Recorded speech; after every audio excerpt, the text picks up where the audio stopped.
เฮาทุกท่านมาเลี้ยวเน้อมาแล้วผมขอกราบสวัสดีก็ไอ้ท่านเมียเมืองกันนะครับผมขอกราบสวัสดีทุกลุงนวลคนลูกหล่อเอาเหมือนกันนะครับผมขอกราบสวัสดีเพื่อนหลวงงานผมบ้านต้องท้อเหมือนกันนะครับขอบคุณเพื่อนหลวงงานที่มาคุมคือผมวันติดแล้วเนาะวันติดมากมานานเนาะขอบคุณนักเด้อเพื่อนหลวงงานเด้อขอเจริญพรคณะสัตยาญาติโยมศรัทธาสาธุชนคนดีเฮามาแล้วมาปะกันในรายการธรรมะเพื่อชุมชนออกอากาศณห้องทรงวัดปากตังเจริญอำเภอดอยหล่อจังหวัดเชียงใหม่ส่งสัญญาณไปถึงสถานีต่างๆอาทิเช่นสถานีวิทยุเพื่อพุทธศาสนาวัดฝายหิน 104.50 เมกะเฮิรตซ์โดยเมตตาธรรมท่านอาจารย์ท่านพระครูวิสุวัตรวรกิจโจแล้วก็สถานีวิทยุวัดพระบาทอุดมน้ำบ่อสาวาอำเภอฝางจังหวัดเชียงใหม่โดยเมตตาธรรมหลวงพ่อสุจิตตานุรักษ์และสถานีวิทยุห้วยตองซักเรดิโอ 98.75 เมกะเฮิรตซ์สถานีวิทยุบ้านทุ่งเรดิโอ 89.50 เมกะเฮิรตซ์สถานีวิทยุมนต์เสียงธรรมจากแม่แจ่ม 106.25 สถานีวิทยุแม่ขจารโมเดิร์นเรดิโออำเภอเวียงป่าเป้า 94.50 สถานีวิทยุดอยหมอกเรดิโอสถานีวิทยุเวียงป่าเป้าและแถมหลายสถานีที่เปิดรับสัญญาณเกาะเกี่ยวสัญญาณไปในแต่ละสถานีเนาะรายการธรรมะเพื่อชุมชนนี่ก็มีตนตัวเก้ากับผมอาตมาภาพสามเณรรักปัญโยนานวัดสันเหมืองตำบลหนองล่องอำเภอเวียงหนองล่องจังหวัดลำพูนเป็นผู้ดำเนินรายการมาปะกันวันนี้เป็นวันอังคารที่1 มิถุนายน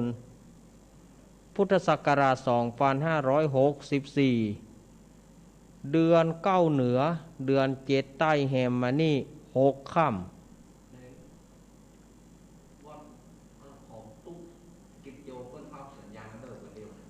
ประเด็นนี้ก็ขอบคุณท่านอาจารย์ท่านพระครูวิสุวัตรวรกิจโจเนอะเปิ่นรับสัญญาณแล้วขอบคุณครับ 104.50 วันนี้ก็เดือน9แฮมวันนี้6ค่ำเหลือแถม2วันวันฮือนี่วันที่3นี่ก็เป็นวันพระวันศีลแล้วก็เป็นวันสำคัญทางพุทธศาสนาเฮานั่นก็คือวันอัฐมีบูชาเป็นวันถ้าตามบ้านเฮาก็ถวายพระเพลิงเป็นวันเผาศพขององค์สมเด็จพระสัมมาสัมพุทธเจ้าอีเตอร์เนาะอันนี้ก็ครูบาอาจารย์เปิ้นก็มานักละอาตมาก็คงจะบ่ได้อย่างนั่งหนาเนาะเชิญชวนศรัทธาญาติโยมก็วันที่3ก็ไปห่วมกันใส่บาตรญาติโปกตามเนี่ยเนอเอาละศรัทธาญาติโยมเพื่อบ่ให้เป็นการเสียเวลาอาตมาภาพก็จะได้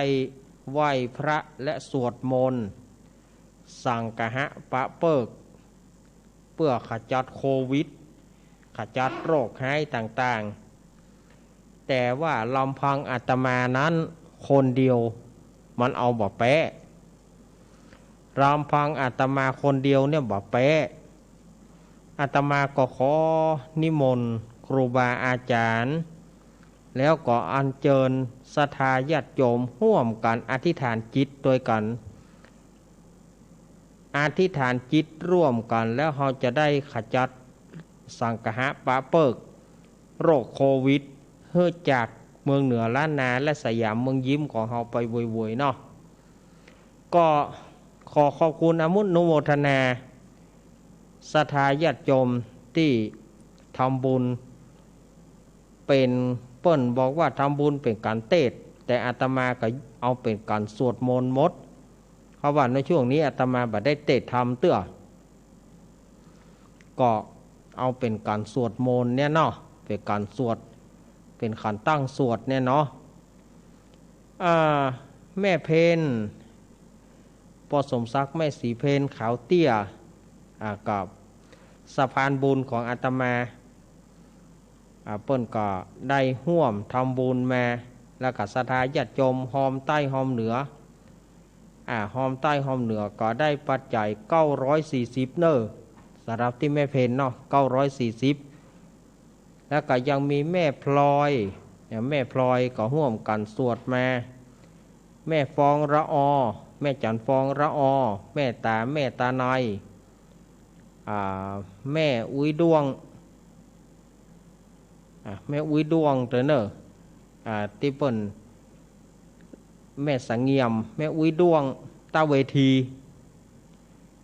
อันนี้ก็ปะวังเหนือเจ้โฮมลำปางเปิ้นก็ห่วมกองบุญกองกุศลกาตมาตัวโดยเฉพาะแม่อุ้ยดวงนี่ก็จะตานไปหาป่ออุ้ยจันตาเวทีแล้วก็แม่จันฟองละอนี่ก็จะตานไปหาป่อสีมูลแม่ปานจัดสมแล้วก็ศรัทธาญาติโยมแห่งหลายท่านที่ห่วมกองบุญกองกุศลก็จะมาเป็นการสวดมนต์จะมาขออนุโมทนาเนอที่แม่เพนก็อาตมาก็ได้รับทุกบาททุกสตางค์นอสะพานบุญของอาตมาหญิงไทยหัวใจเพชรเนี่ยนะอาตมาขอ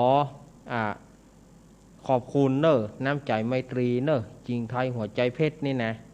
อาตมาก็ขออนุโมทนาบุญตัวเนอเอาละนักก็นักไปเวลาก็ล่วงหน้าไปติ๊กอาตมาก็จะใจการสวดมนต์นี้ประมาณเกินชั่วโมงปลายขอแรงอธิษฐานจิตจากพระคุณเจ้าขอแรงอธิษฐานจิตจากศรัทธาญาติโยมเฮา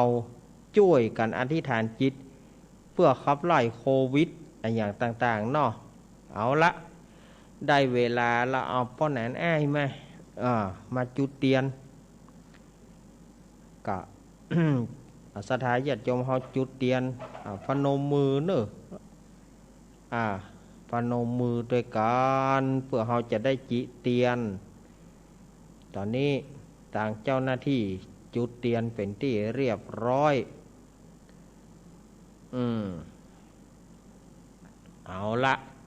เมื่อจุดเตียนเป็นที่เรียบร้อยเฮาก็ไหว้พระเหียก่อนไหว้พระแล้วเฮาก็จะสวดมนต์ลำดับต่อไปน้อกราบหนึ่ง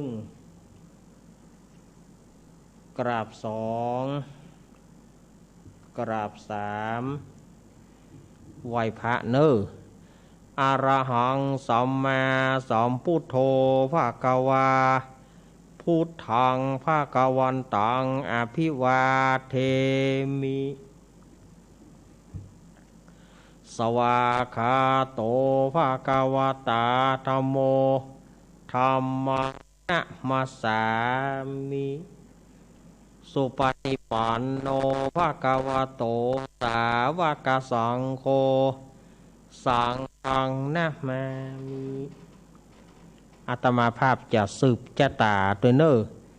แม่บุญปอนอุบคำเนอแม่บุญปอนแม่โยมแม่ของอาตมาภาพบ้านจ่างกระดาษตำบลต้งต้อมอำเภอสันปะตองจังหวัดเชียงใหม่โยมแม่เพิ่นก็บอกพ่นฟังอยู่นะโยมแม่ก็เอาน้ำมนต์ไว้ฮะเนอเอาน้ำมนต์ไว้หิมฮะแล้วก็ลูกเนนก็จะสืบชะตาลวดสืบชะตาให้แม่หายจากโรคภัยไข้เจ็บบ่อยๆเนอแม่บุญปานเนอเอาน้ำมนต์ไว้หิมฮะศรัทธาญาติโยมที่จะเอาน้ำมนต์เกี่ยมแล้วเนาะฝ่ายมัดมือน้ำมนต์อาตมาจะสวดมนต์และรวบสืบชะตาเนอเอาป้อนแหนขึ้นปริศแล้วก็ลวดขึ้นสักเคเลยเนอป้อนแหนอ้าย ป้อนนั้นไอ้นักซึงตะกี้ประกาศดีซึงฮื้อหลวงลุงที่เปิดจัดรายการหลวงลุงชัยวัดเนาะป้อนนั้นไอ้ประกาศลงมาป้อนนั้นขึ้นปริศเลยวิปติปฏิปหายาสัพพสัมปติสิทธิยาสัพพทุกขวินาศายาปริตังโพธมังครังวิปติปฏิปหายาสัพพสัมปติสิทธิยาสัพพพยาวินาศายาปริตังโพธมังครังวิปติปฏิปหายาสัพพสัมปติสิทธิยาสัพพโรคะวินาศายาปริตังโพธมังครังสักเคกาเมจรุเปกิริสิขารตเตจันตริเควิมาเนทีเประเทจักขเมตรวนาคหาเนอารัมวัตุมหิเกเตโหมาธาทโยจตุโลกปราชายมราชาอินโทเวสสุวรรณราชาอาริยเมตโยโพธิสัตาวกาตโยอริยสาวกาจะปุถุชนะการยานาจะสมาธิติเยวาพุทเทปัสสนาธรรมเมปัสสนาสังเกปัสสนาพุทเทสักการวาธรรมเมสักการวาสังเกสักการวาอิโตทานะโตยวาปรัมปรายมัสมิงสุจากวเรสุเทวตายังมุนิวรวัจนังสาทโวโนสุนันโตธรรมสวนาการโรอายัมพทันตาธรรมสวนาการโรอายัมพทันตาธรรมสวนาการโรอายัมพทันตาเอาละต่อไปนี้เราก็จะสวดมนต์และสืบโหราจตาลำดับต่อไปเน้อ นะโมตัสสะภะคะวะโตอะระหะโตสัมมาสัมพุทธัสสะนะโมตัสสะภะคะวะโตอะระหะโตสัมมาสัมพุทธัสสะนะโมตัสสะภะคะวะโตอะระหะโตสัมมาสัมพุทธัสสะพุทธังสารนังกัจฉามิธัมมังสารนังกัจฉามิสังฆังสารนังกัจฉามิทุติยัมปิพุทธังสารนังกัจฉามิทุติยัมปิธัมมังสารนังกัจฉามิทุติยัมปิสังฆังสารนังกัจฉามิตติยัมปิพุทธังสารนังกัจฉามิตติยัมปิธัมมังสารนังกัจฉามิตติยัมปิสังฆังสารนังกัจฉามิ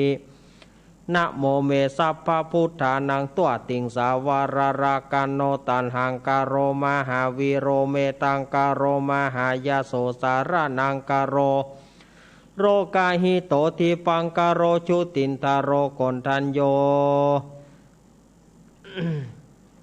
เดี๋ยวกันเนอะนะโมเมสัพพะพุทธานังตัวติงสาวารรากันโนตันหังกโรมหาวิโรเมตังกโรมหายาโสสารนังกโรโรกาหิโตทิปังกโรชุตินทาโรกนทันโยชนะปะโมโคมังกโรปุริสาสะโพสุมาโนสุมาโนทิโรเรวะโตราติวัตโนโสปิโตกุณสัมปันโนอโนมาทาสิจานุตตโมปาตุโมโรกาปโชโตนาราโทราราสาราธิปาตุมุตตโรสตาสารสุเมโทอังคาปุงกาโลสุชาโตสัพพโรกาโคปิยะทัสสีนาราสาโพอัตทัสสิการุณิโกธรรมทัสสิตโมนุโทสิทธโตอาสโมโรเกติโสจาวาระตังวารปุโสจาวาระโตพุทโธวิปัสสิจา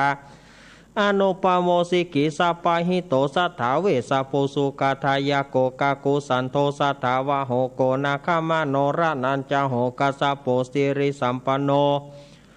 โกตามโมสกายะปุงกาโวอัทวิสติสังกตาอิเมพุทธามหิติกาการุณาคุณสัมปันนาสัพพโรกาภิปุจิตาเอเตทัสสะปะระพุทธาอุตตมังคปุงกาลา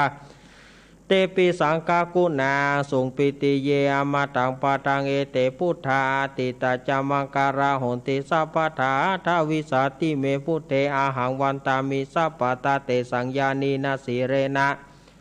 ขันติเมตตาภาเรนะจับเตปิโนอโนรากันโตโรกายเยนะสุเขนะจาทาวิสาติเมพุเทโยนะโรสารานังกะโตกะปาเนสัตตาสาหัสานิทุกะติงโสนาคาฉันติอาทาวิสาติพุทธปาริตัง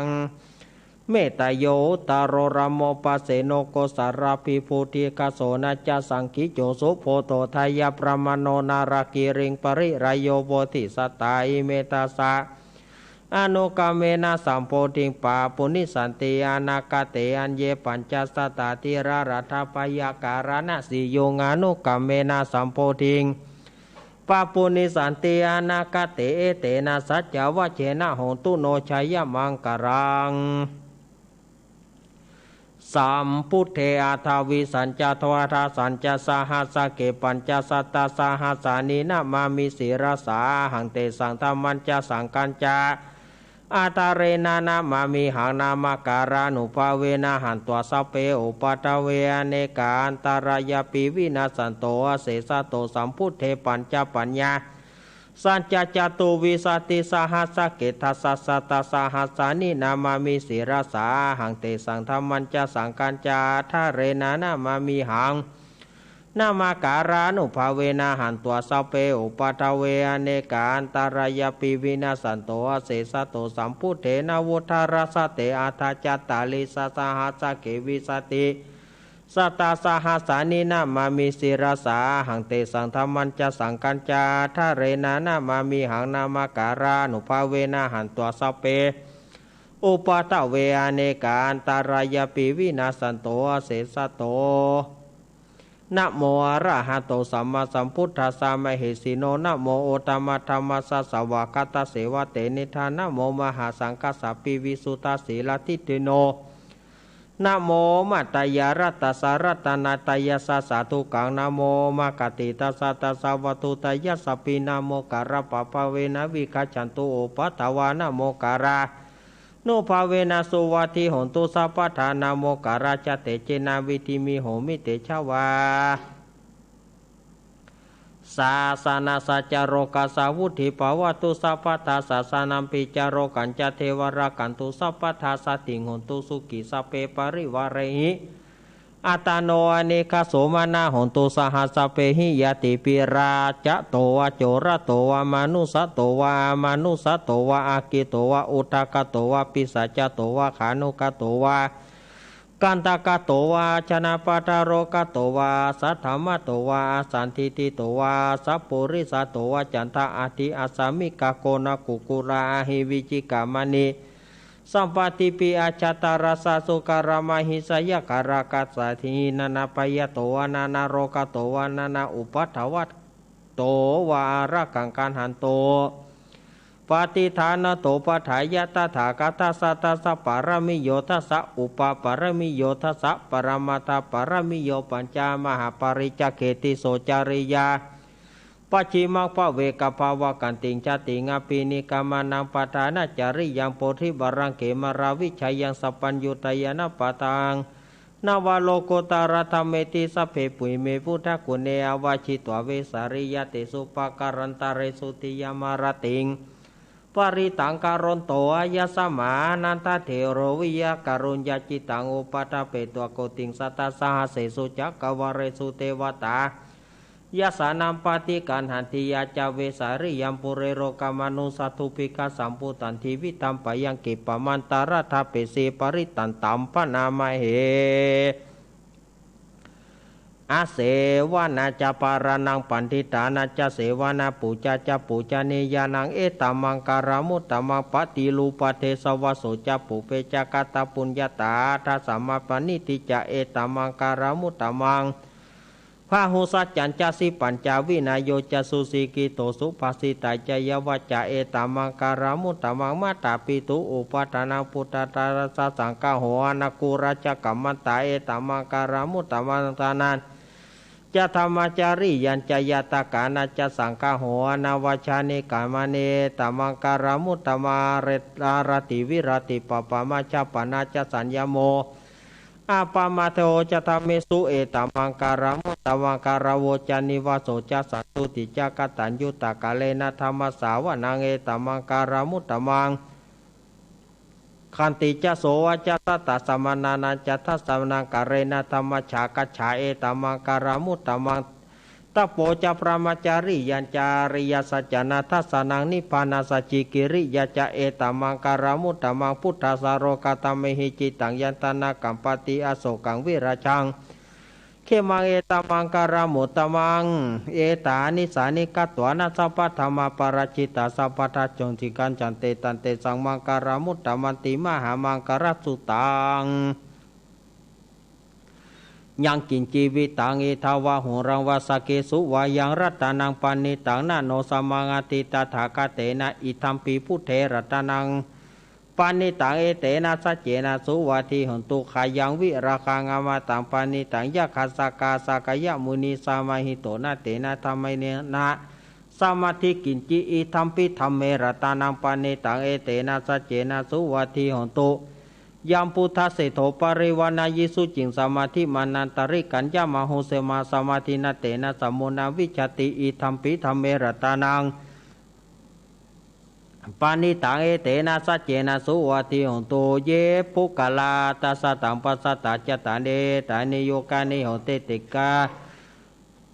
เยปุกาลาทัสสะตังปัสสะทาจตาเลตานิโยกานิเตทักขินายสุขสาวกายเตสุทินานิมหปารานิอิทัมปิสังเครตานัง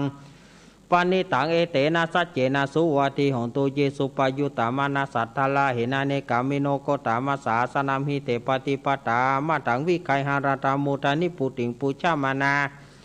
อิทัมปิสังเคราตานังปานิตังเอเตนะสัจเจนะสุวัติหนตุขีนังปุรานังนวังนันทิสัมภวังวิราจาจิตายติเกภวสมิงเตขีนัปิชาวิรุณหิฉันทานิพันติติรายตายัมปติโปอิทัมปิสังเคราตานังปานิตังเอเตนะสัจเจนะสุวัติหนตุยานิตาปุณานิสัมมกตานิโหมาเนวายาเนวาอันตริเกตถาคตังเทวมนุสปุจิตังพุทธังนามาสมาสุวัติหนตุยานิตาพุทธานิสัมมกตานิโหมาเนวายาเนวาอันตริเกตถาคตังเทวมนุสปุจิตังธัมมังนามาสมาสุวัติหนตุยานิตาพุทธานิสัมมกตานิโหมาเนวายาเนวาอันตริเกตถาคตังเทวมนุสปุจิตังสังฆังนามาสมาสุวัติหนตุรัตนสุตังเมตัญจสัพพโรกัสสมิมานะสัมภาวเยปริมาณังอุทธาโรจติริยัญจสัมปตังเวรังสัพพตังติฐานจารังอิสิโนวาสยานโนวายาวะตาสาวิกาตาเมโทเอตังสติงัตถิตยพระมะเมตังวิหารัยธรรมหุทิติจานุปกรรมศิรวัฏสเนนะสัมปโนกาเมสุวินยเกตังไอจตุกปัสสยังปุณเรติติการณิยมิตังสุตังอาปามโนพุทโธอาปามโนธัมโมอาปามโนสังโฆปามานาวันตานิสิริสัพพานิอหิวิจิกัสสะถาปฏิอุณานาปิสารปุมุจิกะกตาเมระกะกตาเมอริตาปฏิกามันโตโพธานิโสหนะโมภะคะวะโตนะโมสัตตานังสัมมาสัมพุทธานันติติปิโสภะคะวะอะระหังสัมมาสัมพุทโธวิจจารณะสัมปันโนสุขโตโรกาวิโตอนุตตโรปุริสตัมมสสารัตถิสถาเทวมนุสานาพุทโธภควติสวากาโตภควตาธัมโมสันทิฏฐิโกการิโกเอปสิโกปนัยโกปัจจตังวิธิตาปุญโยหิติสุปฏิปันโนภควโตสวากาสังโฆยายะปฏิปันโนภควโตสวากาสังโฆยาสามิจิปฏิปันโนภควโตสวากาสังโฆยะติทังจตาลิปุริสยุคานิอัฏฐปุริสปุกาลาเอสาภควโตสาวกสังโฆอาหุนายโยปะหุนายโยทักขินายโยอัญชริการณิโยอนุตตรมุจเกตังโรกัสสาติสัพพโรกาวินิมุตโตสัพพสันตาปวัจิโตสัพพเวรามติกันโตนิพุตโตจตุวังภวสัพพิติโยมิวจันตุสัพพโรโกอินะสตุมะเตปวัตวันตารโยสุขีติกายุโกภวะอภิวัตนาสิริสนิจังวุธาปัจจายโนจตารโรธรรมทันติอายุวันโนสุขังปรังพาหุงสาหาสัมมาพินิมิตาสาวุธันตังกรีเมการังอุติตะโกรัสเสนามารังธานาทิธรรมาวิธินาจิตวามุนินโทตันเตจัสสะปวตุเตชยมาการานิมาราติเรกามาปิยุจิตาสปาราติงโกรัมปนาราวกามะกามาทัตยกังกันติสุทันตวิธินาจิตวามุนินโทตันเตจัสสะปวตุเตชยมาการานิ นารากิริงกัจฉวรังอติอาตาปุตังทวกิจักมาสานิวสุตารุณัตังเมตัมปุเสกวิธินาจิตวามุนินโตตันเตชะสาพวตุเตชยมังการานิอุกิตากากามาติอาตาสุตารุณัตังตวันติโยจนะปะทังกุริมารวันตังอิติปิสังกตมโนจิตวามุนินโตตันเตชะสาพวตุเตชยมังการานิกัตตวานากตามุตรังอีวากาปินิยาจินจายทุทวัจนังชยกายะมันเจสันเตนะสุมาวิธินาจิตวามุนินโตตันเตชะสาภวตุเตชยมังการานิสัจจังวิหายามติสัจจกวัฏเกตุงวัฏพิโรพิธรรมนาติอันตพุตังปัญญาปฏิปชาริโตจิตวามุนินโตตันเตชะสาภวตุเตชยมังการานินันโทปนันทปุชะคังวิพุตังมหิทิงปุเตนะเตระบุจกินะธรรมปยันโตอิทูปเทสาวิธินาจิตวามุนินโตตันเตชะสาวตุเตชยมังการานิทุกขทิทิปุจจเกนะสุทระหัตังประมังวิสุติจุติมิติปกาปิตนังยานากเตนะวิธินาจิตวามุนินโตตันเตชะสาวตุเตชยมังการานิเอตาปิพุทธชยมังการาทากตโยวัจโนตินะเตเนสระเตมตันติหิตวนัยนิกาวิวิธานิจุปตวานิโมกังสุกังอธิกามายนาโรสัพปัญโยโพชังโคสติสังกตงธรรมนังวิจโยตถาวิริยมปิติปัสสติโพชังกัจจตถาปเรสมัทุเปกาโพชังกัสสติเตสัพพทัสสินามุนินาสมถกตาภาวิตาภาหุริกตาสัมวัตติอภิญญายานิปานายะโพธิยายเตนะสัจวัจนะโสติเตอตุสัพพทาเอกัสสมิงสามเยนะโถโมกาลานันจักสปังกิละเนทุกิเตทิสวะโพชังเกสตะเทสยิเตจตังอภินันติตัวโรกามุจิงสุตังคาเน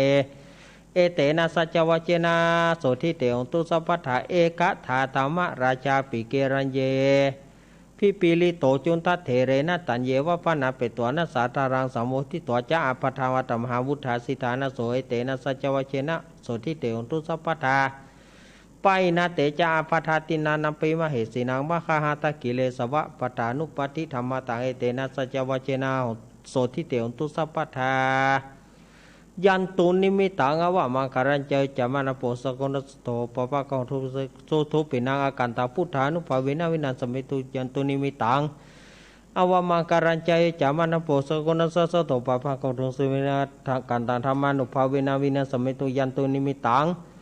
อาวะมังคารัญใจจามนาโปสกนสัสโถปะปะเขาทุสุปินากตังสกานุภาเวนาวินาสมินโตมหาการุณิโกนาโถยแต่ยะสัพปะนินาปุริตาปรมิสัมปปันโตสัมโพธิมุตตมังเอเตนะสัจวัจเจนะโหตุเตชยมังคารังชยันโตโพธิยาโมเรสกายนังนันทิวัตโนยวังตวงวิชโยชยมังคาเลอปราชิตาปรังกิสิเสปตาวิโบกาเลอภิเสเกสัพพุทธนางกัปปโตปมุตติสุนักตังสุมาคารังสุปปะตังสุติตังสุกโนสุโมโหโตจัสุยิทังปรมาจาริสุวรักกินากายกัมมังวาจากัมมังวัฏกินังวัฏกินังมโนกัมมังปณิติเตวัฏกินาวัฏกินานิกตวานารพันดาเตวัฏกิเนเตอะโสอัทราโทสุกิโตวิรุณโหพุทธศาสเนโรโคสุกิโตหิสานสเปยติปิสาอัทราธาสุกิตาวิรุณหาพุทธศาสเนโรกาสุกิตาหิสาสเปยติปิเตอัทราธาสุกิตาวิรุณหาพุทธศาสเนโรกาสุกิตาทัสสาสเปยติปินาทิเมสารนาอัญญพุทโธเมสารนาวรายเตนะสัจวัจนาโหตุเตชัยมังกลังนาทิเมสารนาอัญญธรรมโมเมสารนาวรายเตนะสัจวัจนาโหตุเตชัยมังกลังนาทิเมสารนาอัญญสังโฆเมสารนาวรายเตนะสัจวัจนะโหตุเตชัยมังคารังยังกินเจรัตนาโลเกวิจติวิวิตาปุตุรัตนาพุทธสมังนาติตาสมาสุถิงปวันตุเตยังกินเจรัตนาโลเกวิจติวิวิตาปุตุรัตนาสังฆสมานาติตาสมาสุถิงปวันตุเตยังกินเจรัตนาโลเกวิจติวิวิตาปุตุรัตนาพุทธสังฆสมังนาติตาสมาสุถิงปวันตุเต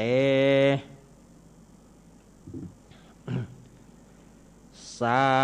ธุสาธุสาธุพระปัญญาปารมี30ทัสสาธุสาธุพระปัญญาปารมีวัดแวดล้อมวิริยะปารมีอ้อมระวังดีศีลปารมีบางหอกดาบเมตตาปารมีปาแปะทั้งปืนตานาปารมีคือเป็นปืนตั้งต่ออุเบกขาปารมีก่อเป็นเวียง สัจจะปรมีเวทระวังดีเป็นไม้ใต้กันตีปรมีกลายเป็นหอกดาบวางหน้าไม้และปืนไฟอธิฐานะปารมีผันดับไปทุกแห่งแข่งแรงปราบฝูงหมู่มารผีสางไปเพตุกตะวิปบติปังไปนี้แม่ธรณีอัศจรรย์โซเสมือนพันอยู่ข้างน้ำนาตีนองกวางต่อกวางแตกตีฟองนานองนานอกกลายเป็นข้าวตอกดอกไม้ฝ่ายปูจาพระแก้วแก่นไทยสตันพระพุทธังเลยจงมาผ่ายโพดอนุญาตโตดโพดปูกาแตดีลีแม่ธรณีออกมารีดผมอยู่ข้างท่าจังให้ใครสะจังงาซับดินพ่นน้ำนาตีลงฟันผายคอไปหักตุบเต่าพญามันเอาตังปูนกัวยกมือขึ้นทุนหัวใส่กาวว่าปูคานี่ชื่อว่าลูกศิษย์พระพุทธเจ้าตนมีบุญสมปานนั้นมากนักพระพุทธเจ้าจึงจะตั้งปัญญาปรมีไว้เก้าจันตั้งไว้ตั้งนาก็ได้เก้าจันตั้งไว้ตั้งหลังก็ได้เก้าจันตั้งแต่หัวเปียวตีนก็ได้เก้าจันตั้งแต่ตีนเพียวหัวก็ได้เก้าจันแสนว่าแม้นว่าลูกปืนนะหรือว่าโรคหายโรคโควิดมันจะมาเสมือนฝนแสนหาข้าพเจ้าก็บ่อาจจักมาไกลในตนตัวข้าพเจ้าตั้งหลายใด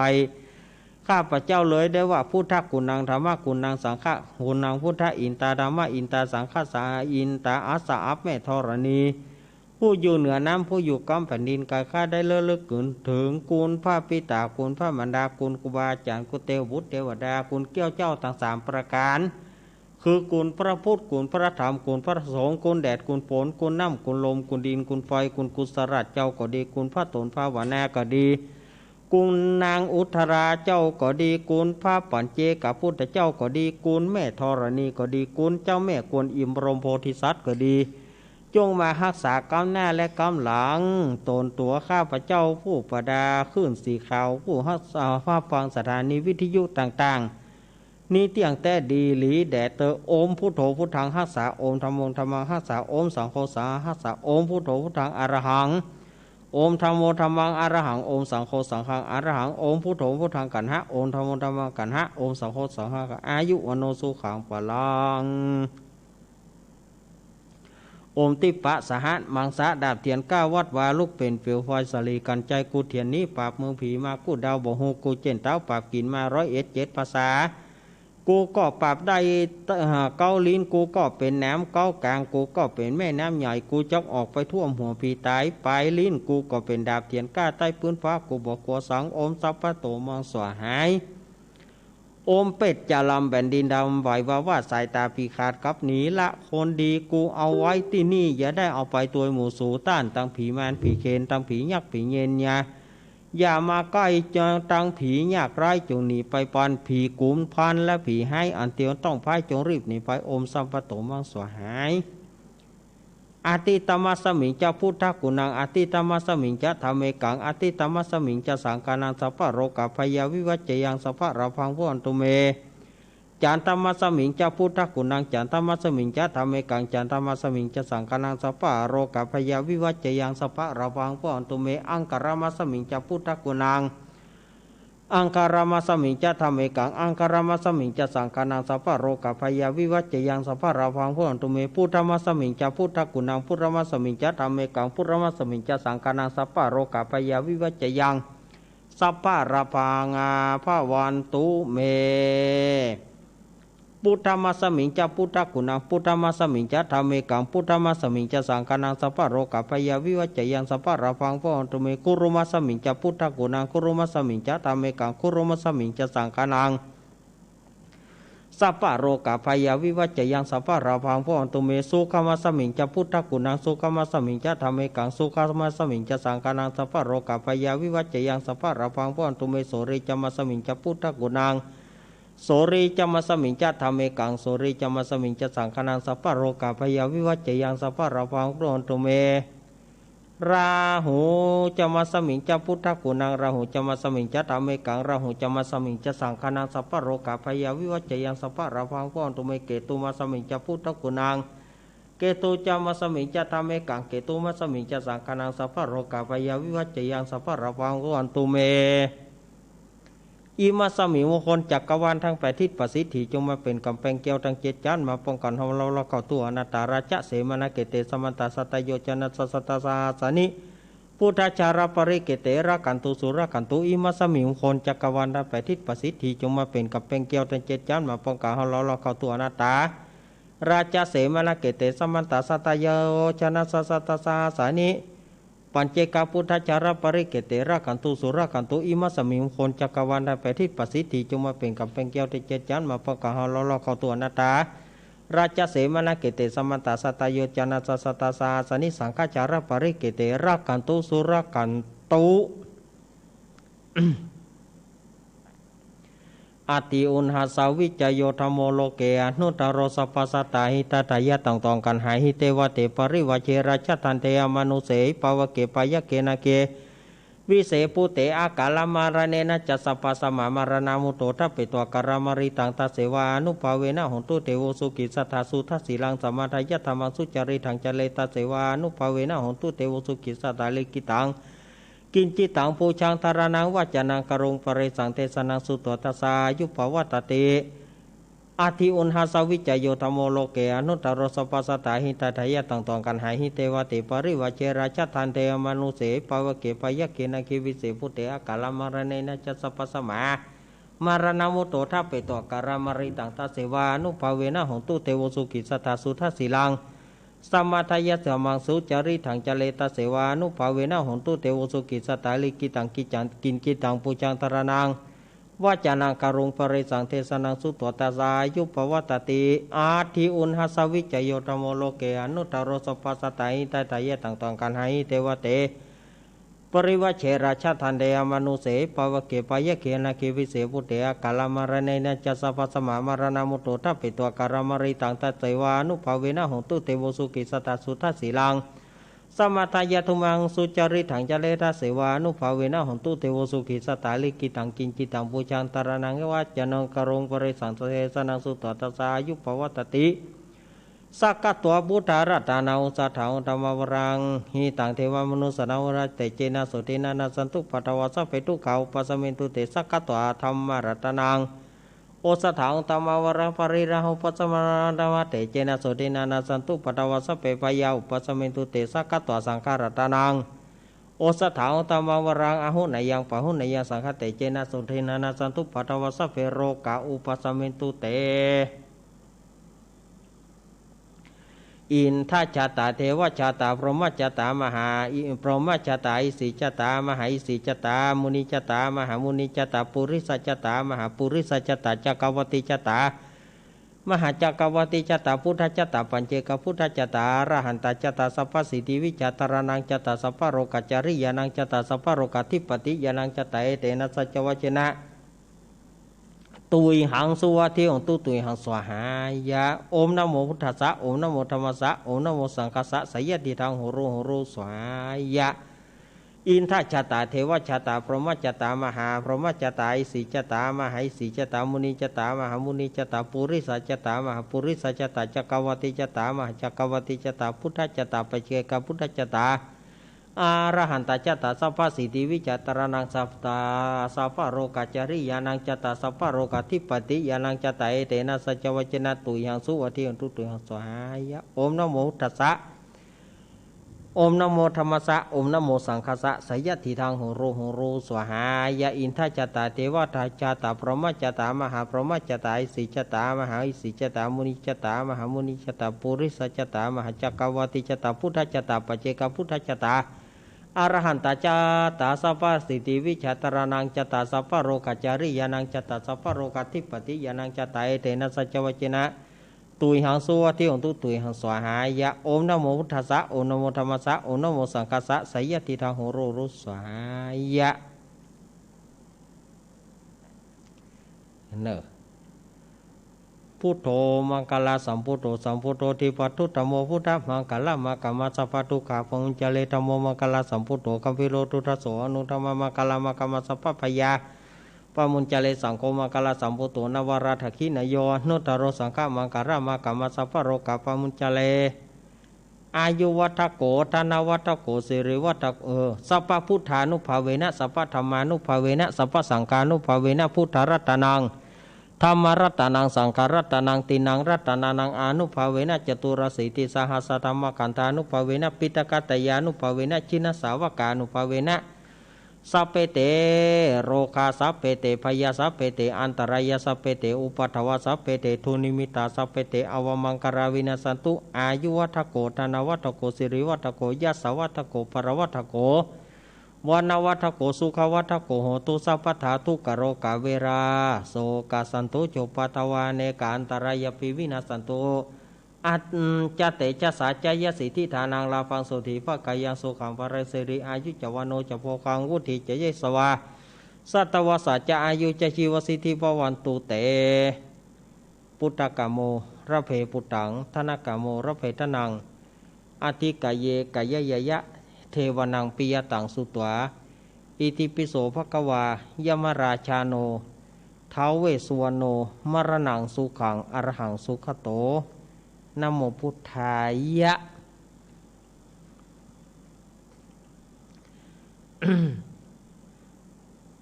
ชายาสนากาตาพุทธาเจตัวมารังสาวหานังจุตจตุสัจจะสัพพังรังสังเยปิวิสุนาราสปาตันหังการาทโยพุทธาอาตาวิสตินายกาสัพเพปฏิติตาไมหังมัทเกเตมุนิสารสิเสปฏิติโตไมหังพุทโธธรรมโมทวิโรจเนสังโฆปฏิติโตไมหังอุเรสปะกุณากโรอาทายเยเมอนุรุโธสารีบุตโตจัทกิเนกอนตัญโยปิติปกาสมิงโมการโนจวามเกทักกิเนสวะเนไมหังอาสุงอนันตาราหุโรคสะโบจามหานโมอุปาสงวามาโสตเกเกสันเตปิติปกาสมิงสุริโยวะปะพังกโรนิสิโนสิริสัมปันโนโสปิโตมุนิปุงกาวกุมะละกัสสะโปเตโรมเหสิจิตวัฏโกโสไมหังวัฏเนนิจังปฏิตัสสิกุณากโรปุโนอังกุลิมาโลจาอุบารีนันทสิเววารีปัญจเถราอิเมชตานาราเตเตระกัมมมาเสสสิติมหาเถระวิจิตาชินะสาวกาเอเตสิติมหาเถระจิตวันโตจิโนรสาจารันตสีระเตเจนะอังคามังเกสุสันติตารัตานังปุระโตอสิทกิเนเมตาสุตกังทัชฌะกังปัจจโตอสิวเมอังกุลิมารากังกันทะโมระปริตัญจาตาเนนาติยสุตกังอากาเสชาทานังอาศิเสเสปะกาลาสันติตาชินานาวรสังยุตาสัตตปะการรังกตาวตาปิตาทิสัญจตาปายรัจตุปัทวาอาเสสาวินายังยันตุอนันตชินเตชะสาวสโตเมสกิเจนะสัทธาสัมพุทธปัญชเรจินะปัญชรามัชชัมหิวิหารันตังมหิตเรสัทธาปริตุมังสเปเตมหาปุริสัสปายเจวมันโตสุกุโตสุระโคชินานุภาเวนะจิตุปัฏฐโวธรรมานุภาเวนะจิตาริสังโฆสังฆานุภาเวนะจิตันตรายโยสธรรมานุภาวาปัตธรรมาเต สุกุโตสุรโคชินานุภาเวนะจิตุปัฏฐโวธรรมานุภาเวนะจิตาริสังโฆสังฆานุภาเวนะจิตันตรายโยสธรรมานุภาวาปริโตจารามิชินะปัญชเรติทุกขปัตตาจนิทุกขาพยปัตตาจนิปยโสกปัตตาจนิโสกาหงตุสัพเพปิปานิโนเอตวตาจามเหหิสัมปตังบุญญาสัมปตังสัพเพเทวานุโมทันตุสัมปสัมปติสิทธิยาทานังทะทันตุสัตถยเสรรากันตุสัพพทาภาวนาปิราตาหงตุขจันตุเตวตากาตาสัพเพพุทธาปรปตาปเจกนันจยังพระอรหันตานาจเตเจนารักขังวันตามิสัพพโสโพตุสัพพมังการารกันตุสัพพเทวตาสัพพพุทธานุภาเวนะสัทธาโสถิงพวันตุเตโพตุสัพพมังการารกันตุสัพพเทวตาสัพพธรรมามุนุภาเวนะสัทธาโสถิงพวันตุเตโพตุสัพพมังการารกันตุสัพพเทวตาสัพพสังฆานุภาเวนะสัทธาโสถิงพวันตุเต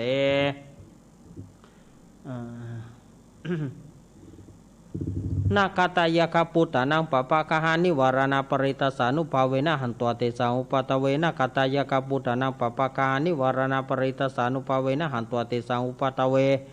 นะคตายาคปุตตานังปปะกะหานิวารณาปริตสานุภาเวนะหันตัวเตสาอุปตะเว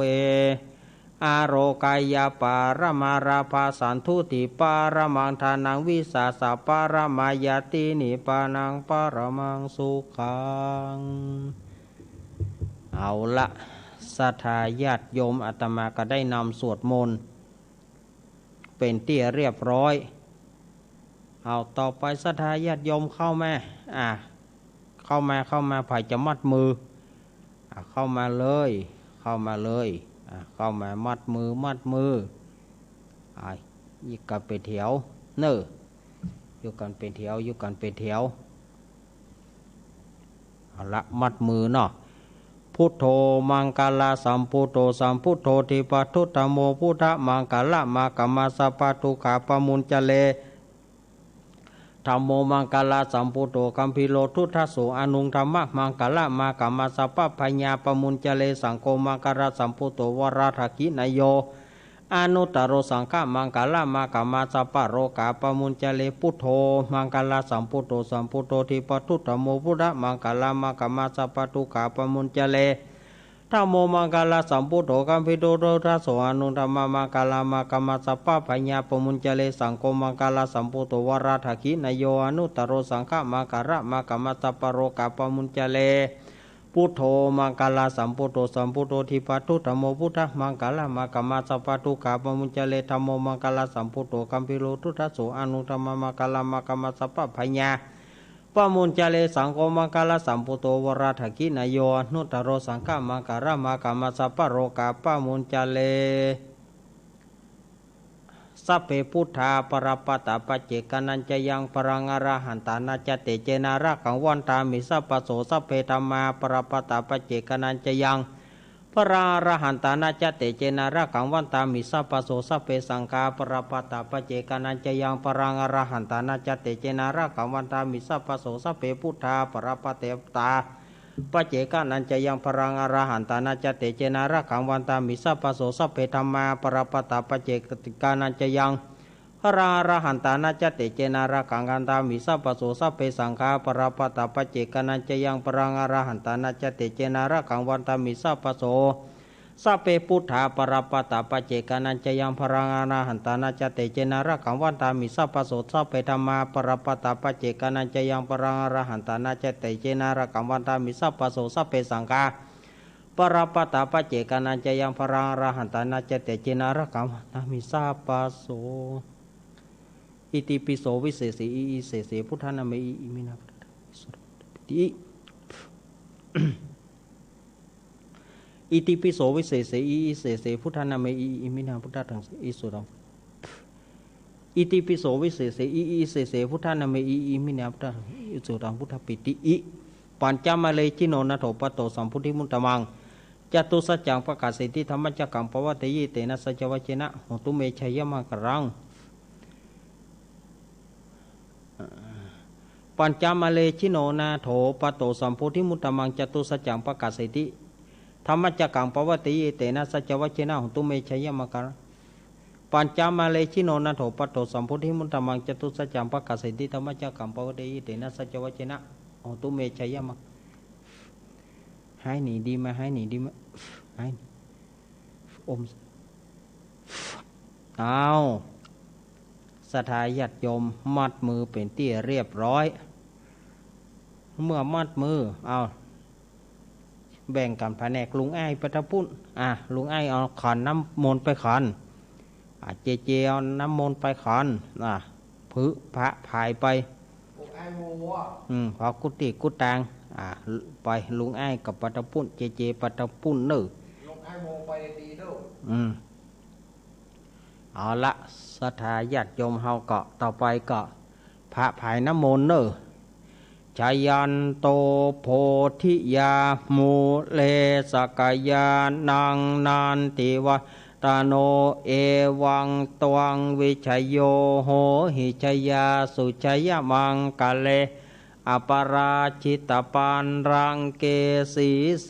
ปัทวิปุกะเลอภิเสเกสาภพุทธานังอังกะปัตโตปโมตติสุนักขาตังสุมังการังสุปภาตังสุโหติตังสุขโนสุโมโหโตจะสุยิตังพรหมจาริสุปทักกินังกายกรรมังวาจากรรมังปทักกินังปทักกินังมโนกรรมังปณิทิเตปทักกินาปทักกินันเนกตวานารพันธาเตปทักกิเนเอาแล้วศรัทธาญาติโยมสาธุชนทั้งหลายตัวแทนเจ้าภาพแม่ ป่อสมศักดิ์แม่สีเพนผู้ที่จะประเคนป่อสมศักดิ์แม่สีเพนมาประเคนของป่อสมศักดิ์แม่แม่อุยสุเกี้ยวแม่ศรัทธาญาติโยมเจแม่ลุงอ้ายแม่แล้วก็ศรัทธาญาติโยมที่จะมาประเคนสังประเคนเรียบร้อยก่อนที่จะประเคนนั้นเฮาก็ขอศรัทธาญาติโยมเมตตาสงบจิตสงบใจกำเดียวเพื่อจักเมตตาภาวนาหมอกจางแลบจางพับหูงูแลบลิ้นไก่ก้มกินน้ำกำเดียวแล้วเราจะได้แผ่เมตตาส่งกระแสจิตไปไล่โควิดต่างๆไล่โรคหายศรัทธาญาติโยมปฏิบัติขอสงบใจกำเดียวเนาะ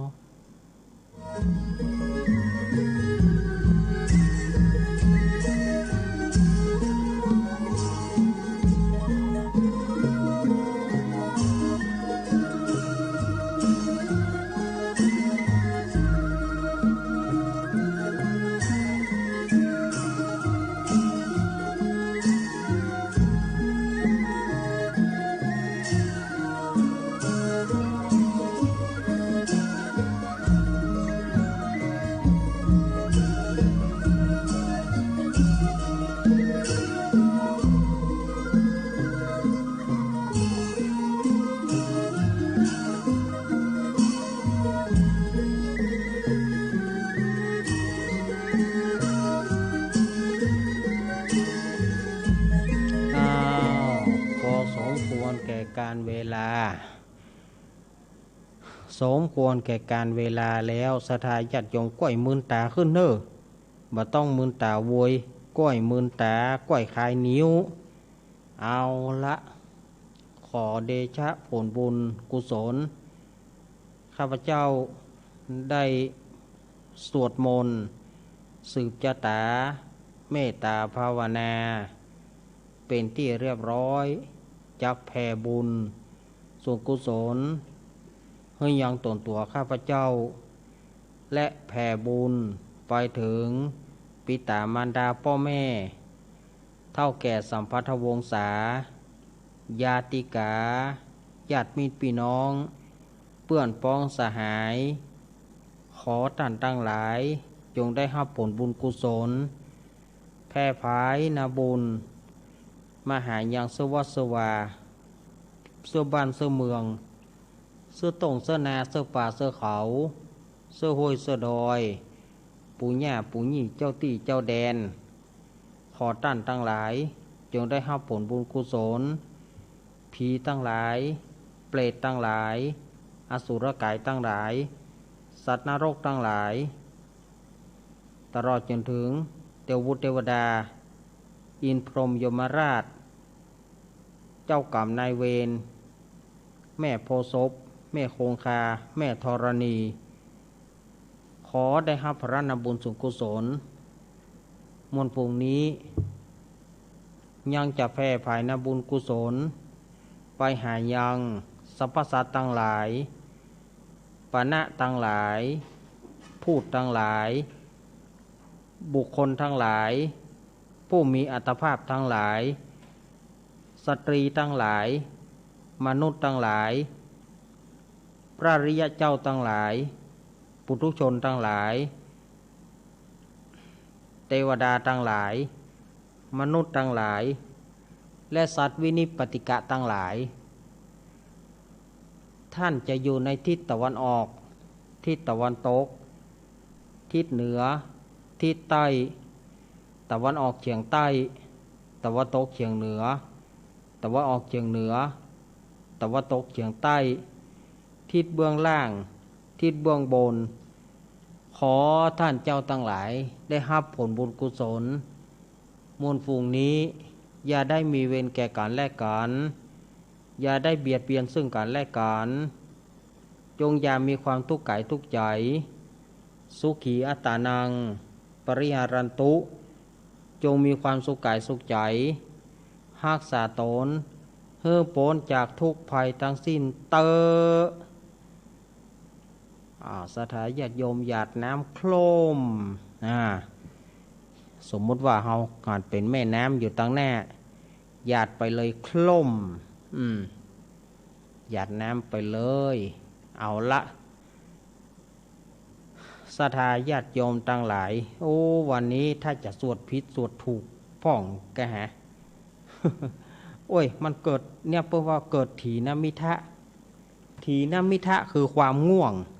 เป็นมารมาคุยจิตคุยใจอย่างหนึ่งวันนี้ถ้าจะสวดผิดสวดถูกไปจ้าวันนี้ถูกความง่วงครอบงำวันนี้นะ โอ้วันนี้ถูกความง่วงครอบงำแต่กะโธ่วันนี้ถ้าจะสวดผิดสวดถูกไปสู่แม่อภัยก็ครูบาอาจารย์วันนี้นะอังการหน้าก็แก้ตัวใหม่นอถ้าวันผิดอย่างใดไปเดี๋ยวอังการหน้าก็แก้ตัวใหม่เนาะวันนี้โอ้ถูกความง่วงครอบงำสู่แม่เป็นมารมาคอยคุยจิตคุยใจอย่างหนึ่งอาศรัทธาญาติโยมได้ประเคนแล้วฮับปอนเอาปอนแต่การญาติโยมจะแผ่ปล่อยบุญกุศลให้ไผฮับบุญสุขกุศลเนี่ยยะถาวาริวหาปุราปริปุเรนติสากรังเอวะเมวะอิโตตินังเปตานังปะคปติอิชิตังปฏิตังตุมหังคิปะเมวะสมิสตุสัพเพปุเรนตุสังกปะจันโทปนารโสยถามณีโชติรโสยถาพ่อสัพพิติโยวิฉันตุสัพพโรโกวินัสตุมะเตภาวะตวนตรโยสุกิธิกายุโกภวะอภิวาทานาสิริสนิจังวุธาปจายโนจตารโรธรรมวัฏันติอายุวโนสุขังพระลังสาธุสาธุสาธุเฮาวันตาหลวงด้วยกันเนาะศรัทธาญาติโยมวันตาหลวงด้วยกันวันตามีพุทธังสัพพังเมโตสังฆมันทะเมพันเตวันตามีธัมมังสัพพังเมโตสังฆามันทะเมพันเตวันตามีสังฆังสัพพังเมโตสังฆามันทะเมพันเตวันตามีโกโรปัจจยาจาริโยสัพพังเมโตสังกามันทะเมพันเตวันตามิกัมมัฏฐานังสัพพังเมโตสังกามันทะเมพันเตวันตามิอารามเมภัทธสีมายังสัพพังเมโตสังกามันทะเมพันเตวันตามิเจติยังสัพพังสัมพันธาเนสุปฏิทิตาสรีราตาตุมหาโพธิงพุทธรูปังสักการังสันธานาคาโรเกเตวะโรเกพระมะโลเกชมพูทิเปร่างกาทิเปสรีราธาตุโยเกสาธาตุโยอาระหันตาธาตุโยเจติยังกันทากูติงจตุราสิติสาหาเสธรรมกันเตสัพเพสัมปาทาเจติยังญาหังวันตามิสัพพโส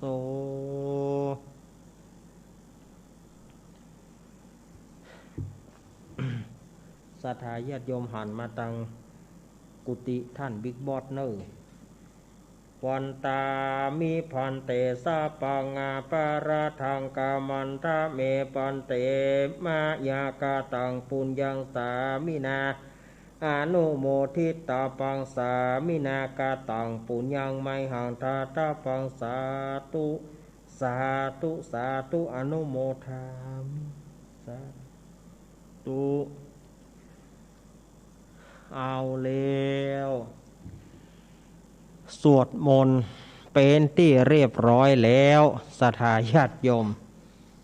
ในขณะนี้ศรัทธาญาติโยมกำลังรับฟังรายการธรรมะเพื่อชุมชนทางสถานีวิทยุแห่งนี้ตามที่อาตมาได้แจ้งสถานีไปจะไปลืมศรัทธาญาติโยมวันสำคัญแห่งพุทธศาสนาของเราก็คือวันอัฐมีปูจาหรือว่าวันเผาศพของพระพุทธเจ้า ก็ใกล้เข้ามาวันแฮม8 ค่ำนี้ตามปกตินั่นก็จะมีงานประเพณีหลายวัดอย่างเช่นว่าตั้งหลายเฮาก็วัดพระธาตุดอยลอวัดพระธาตุดอยลอท่านอาจารย์จิตรอนารโยก็จะเริ่มแล้วกับกุเตือเนาะวันนี้มวยตีแล้วกันเนี่ยถ้าว่าปกตินะมวยจะตีแล้วต่อยซ้ายต่อยขวาเนาะมวยจะเริ่มวันนี้วัดพระธาตุดอยลอวัดน้ำบ่อหลวงวัดพระนอนม่อนจ้างอำเภอป่าซางวัดหลวงสีเตี้ยวัดหลวงสีเตี้ยปกตินี่วันนี้เริ่มละวันนี้ลองไฟวันพุกงานเริ่มวันฮือนี่เป็นวันแต่ละปกตินะว่าจะเป็นน้ำบ่อหลวงว่าจะเป็นพระนอนม่อนจ้าง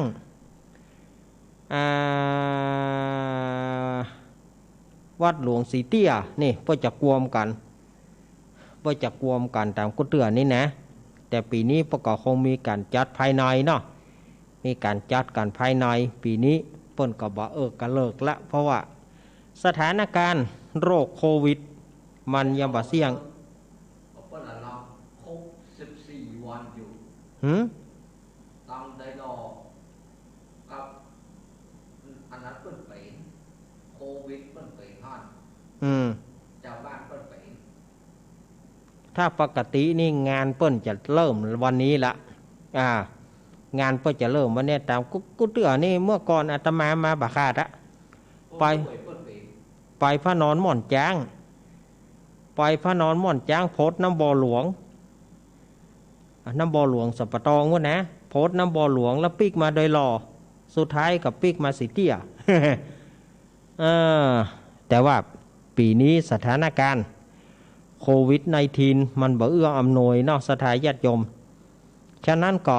วัน8 ค่ำนี่ก็จะไปลืมเนอะไปใส่บาตรญาติปกเป็นวันสำคัญคือวันอัฐมีบูชาเนอะบอกบ้านกระเก่าไปกับบ้านกระเก่ามันลืมศรัทธาญาติโยมบอกว่าวัดใดบ้านใดก็ไปช่วยไปเหลือกันเนาะไปช่วยจะไปละวัดละวาเนอะจะไปละวัดละวาศรัทธาญาติโยมก็จะได้ก็ไปช่วยกันสะเข้าสะน้ำช่วยกันหอบตุ้มป่าวัดวาพองเนอะล่าตามลาวบางวัดบางวานี่จนพอบ่มีไผใส่บาตรบ่กลัวบ่อันยังบ่บางวัดบางวาอดไปเลยก็มีจะไปละวัดละวาศรัทธาญาติโยมก็ไปร่วมกันในเนี่ยเนอะอัฐมีบูชานี่นะก่อนที่อาตมาจะวางสายศรัทธาญาติโยมอาตมาก็ขอเสนอธรรมะเกี่ยวกับคนใจฮ้อนนะศรัทธาญาติโยมในปัจจุบันนี้เราจะหันว่าคนใจฮ้อนคนใจบ่เย็นปีนี้ยังว่าสถานการณ์เฮาก็ฮู้กันอยู่สถานการณ์โควิดเฮาก็ฮู้กันอยู่ว่าอันยังมันก็เปลี่ยนไปปีนี้ก็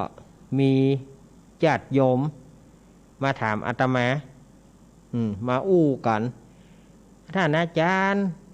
หมายมั่นป้อนมือปีนี้ปอม่วงนักแต่ปีนี้มันถูกท่านอาจารย์ถ้าเรียบร้อยแล้วถ้าจะได้ฟอนแล้วนี่แน่ว่าถามว่าจะฟอนยี่หยังฟอนกับมันถูกเอาก็ยิ่งใหญ่มันเนาะก็สถานการณ์เฮาก็ฮู้กันอยู่ลู่สถานการณ์อันหยังสถานการณ์โควิดเฮาก็ฮู้กันอยู่ก็ไปใจฮ้อนไม่อย่างทุกข์ก็ตามทุกข์ก็ขายป้ายดีเหลือมันได้ขายดีเหลือว่ามันจะเน่าศรัทธาญาติโยมเนาะพอศรัทธาญาติโยมนี่มันใจฮ้อนเวลาปลูกบะลำไยถูกฟอนเอาม่วงเข้าใส่เพราะว่าบะม่วงแปลงพอเมินเข้าบะม่วงพอผลบะม่วงเข้าเป็นผลแล้วมันถูกโคดฟอนบะม่วงไปปลูกลำไยแถมก็ความใจฮ้อนนะศรัทธาญาติโยมจะไปใจฮ้อนถูกก็จังมันเตอะ ถูกก็ขายไปที่ปีที่เฮาปลูกยังที่ปีที่เฮาปลูกมันยังแปลงก็ปีที่เฮาปลูกก็มากับแปลงกับก็เพื่อแล้วเพื่อให้ได้กินมันมาทำ3 ปีกันในสถานญาติโยมว่าก็มันจะไปอยู่ขี้เก่าเนาะ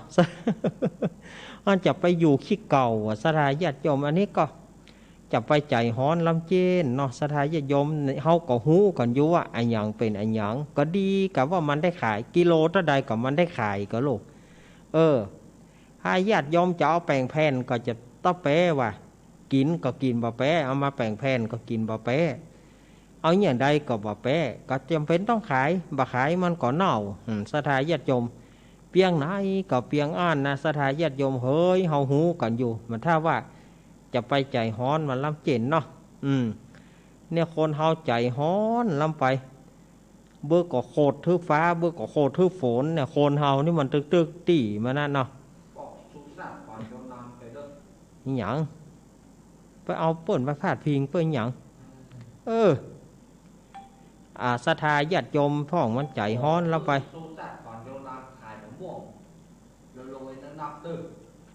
พ่องก็มันถูกอาจารย์ปีนี้มันอย่ามาถูกของเฮาหูกันอยู่รู้ว่ามันถูกข้อหยังเฮาบ่ต้องไปฟ้องมันศรัทธาญาติโยมตานขายก็ขายไปเลยมันถ้าฟ้องมันโอ้มาล่ะ โต๊ะขัวก็ลวดแอมน้ำมันโต๊ะขัวก็แอมน้ำมันสถานญาติโยม842นี่ห้องไผ่ฮะโต๊ะขัวก็ลวดแอมน้ำมันเจริญพรหลวงพ่อเน้นเจ้าอันนี้มันยงในยวงเด้อแม่ยวงต่ำนกกบเจ้าเอาน้ำมดแล้ววันนี้เอาแล้ววันนั้นก็เอากันแล้วที่มันจะโทรไปลูกวันทำท่านพระครูอีกจะไปเนาะแม่เฮ้ยบ่ต้องพ่อครูละแต่ก็อีกเนาะสุขเธอศรัทธาอาตมาจะคุ้มภัยบ่เป็นอย่างแม่ยวงไปอยู่ใกล้ขัดพันมัดมือแต่นอท้ายที่มัดเป็นอย่างแก้เดี๋ยวเรื่องบุคคลนี่เอามัดเลยเอานะเอาห้านะเอามัดที่นอนก็ได้เนาะได้อยู่ดีที่สุขอำนาจให้ลูกคือหลานก็ได้อะไรได้มัดมือเบื้องใต้ขวานแม่มัดมือเบื้องขวาขวานอยู่เอามัดมือให้เขาฮันจะเอาหลังจากแยกจะใส่ขอบคุณอุ้ยยวงนะขอบคุณเป็นกำลังใจเด้อกำลังใจคุณเจ๊ด้วยเด้อครับขอบคุณแม่อุ้ยยวงอุ้ยยวงต่ำนกกกพะเยา0892140135มาแล้วลูกอุ้ยยวงสายแรกจากพะเยาจะเริญปอนท่านสาธุเน้นเจ้าจากตังใดแม่ฉลาดเก่ซ่อนเจ้าแม่ฉลาดบ้านแก่ซ่อนเมืองปานบ้านแก่ซ่อนอำเภอเมืองปานจังหวัดลำปางเจ้าแม่ฉลาดว่าจะได้หาได้น้ำมนต์เรียบร้อยเลยได้น้ำมนต์เรียบร้อยเจ้าสาธุได้น้ำมนต์หมดแล้วเนาะอยู่ดีมีสุขคนน้อยสถานญาติโยมคนน้อยแม่เพนหญิงไทยหัวใจเพชรอาจารย์เจ้าเน้นมาแล้วหญิงไทยหัวใจเพชรมาแล้วสะพานบุญชัดเจนเน้นครับเดินทางกับปอทอยครับเตียนเส้นหอมปัจจัยเงินมาก็ขอขอบคุณทุกคนเด้อสถานเด้อที่ห่วมกันเนาะ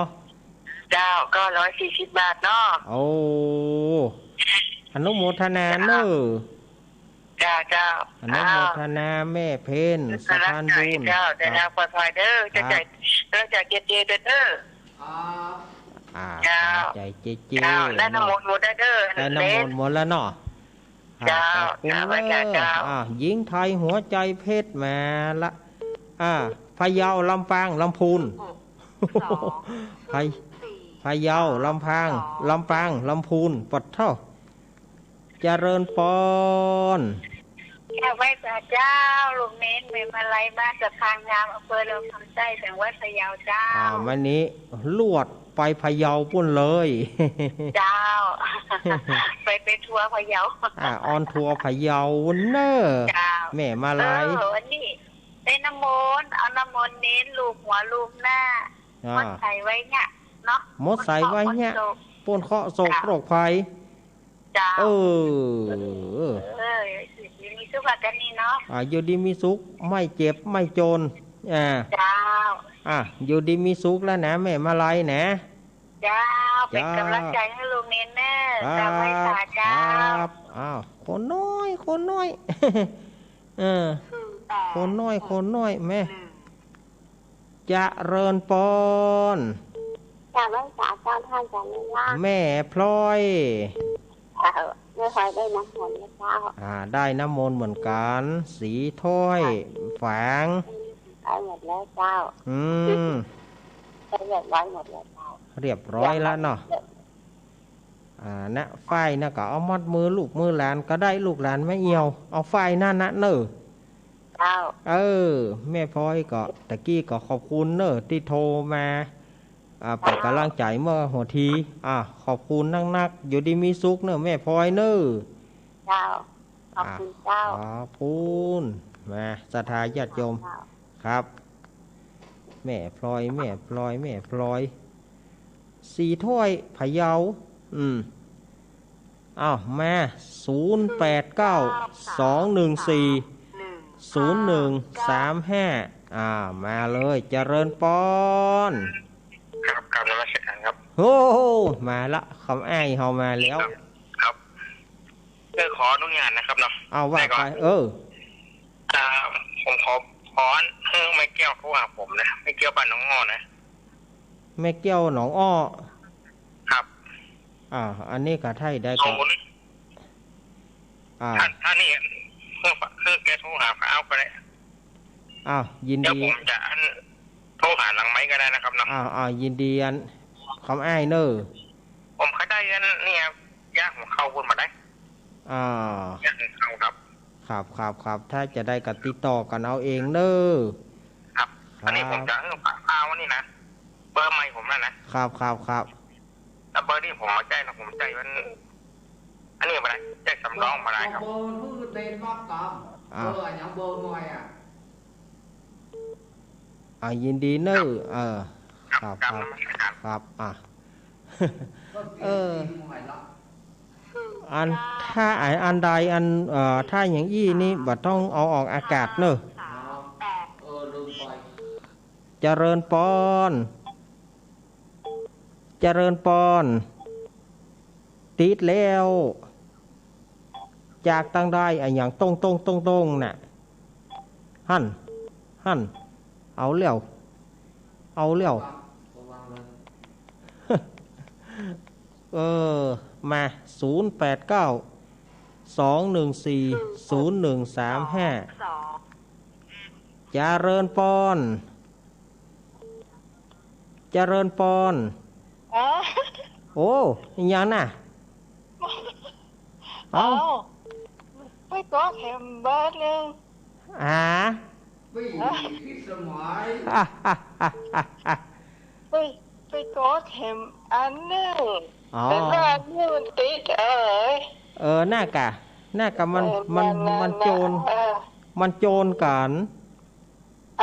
มันโจรกันตะกี้ขึ้นมันโจรกันขึ้นมันสปากกันกำลังกดได้ตัวเดียวกะอันใหม่เนี่ยกำลังกดได้ตัวเดียวอยู่เนี่ยเนอนี่มันกดรอไว้แล้วอันนี้ก็พูดดำเนินรายการธรรมะคลายเครียดประจำวันเสาร์อาทิตย์เนอ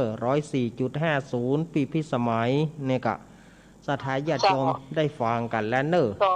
เสียงใสๆเจตัวเนาะวันดีเจกำลังใจกันมาตลอดเสียงใสๆสถานญาติโยมเสียงใสๆขอบคุณนักที่ชมแต่กะเสียงสุดก็เป็นกำลังใจให้กันก็แล้วกันเนาะครับเสียงเปิ้นสายเสียงเปิ้นงาม นมัสการเจ้าสวัสดีเจเจด้วยสวัสดีเจเจเนาะ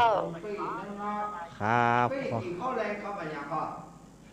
กินข้าวแรงครับสลัดพักสลัดพักไม่อ้วนไม่อ้วนเอาเท่าไหร่ไม่อ้วนเอาเท่าไหร่เนาะครับขอบคุณเนอปี้โยมปี้พิสมัยว่าเล่นกันเซียวกันไปเล่นบัดใดเนอะสถานญาติโยมนี่กับป้นเป็นผู้จัดรายการธรรมะคลายเครียดประจำว่าคืนวันเสาร์และวันอาทิตย์จะเริญปอนครับกับนมัสการป้อน้อยโพนป้อน้อยโพนครับผม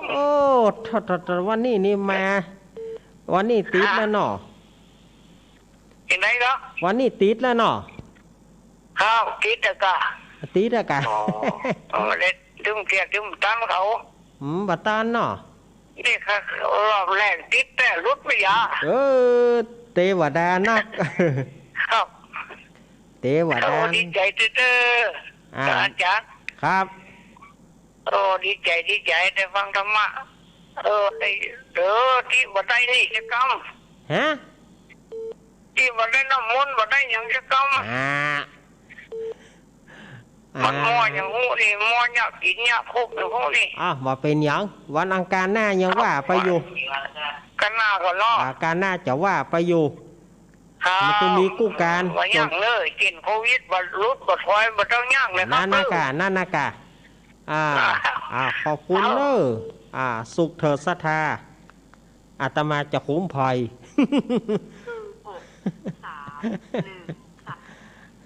เจริญปอน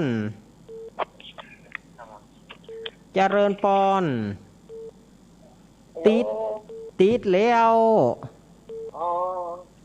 อันยังไม่ไข่เจ้าแม่ไข่แม่ไข่นี่อยู่ที่ไหนขอนั่งดื่มเจขอน้อยยังเปิดหนึ่งอยู่ที่ไหนแม่อยู่ที่ไหนอยู่พะเยาเจ้าขอยังก็ขอน้ำมนต์ขอถามว่าไปการกูเข้าหามันเปิดกว่าการมามันได้ไปเกิดอีมันจะมีเหรอแม่บ่ต้องไปฟังไผแม่แม่มั่นใจตัวเก่าแม่บ่ต้องไปฟังคนอื่นเอาอย่างอี้ดีกว่าถ้าการมันเป็นว่าได้ไปเกิดถ้ามาจานบัดถ้าไปเชื่อไผบัดถ้าไปเชื่อไผมันเป็นความพอใจของเฮาบัดถ้าไปเชื่อไผแม่ตาลไปเตอะแม่พอใจที่จะตาลมันเป็นปัจจัยของแม่เข้าก็เข้าของแม่ขนมก็ขนมของแม่จะไปฟังคนอื่นอย่างแม่ตาลไปเตอะเนอะแล้วสมมติว่าเขาตาลให้เจ้าตาลไม่กินไปหน้าตาลไปนั่งคนมาห้องเขาเอาไปเอามีก็ไปมีจะได้บ่มีตาลไม่กินไปหน้าเป็นข้านเข้าถึงมาตัวเอาว่าไปก็จบว่าเฮาเสี่ยงบุญเมื่อใดเมื่ออันกะเฮาเสี่ยงบุญไปเฮาก็ได้ไปกินอันนั้นกะ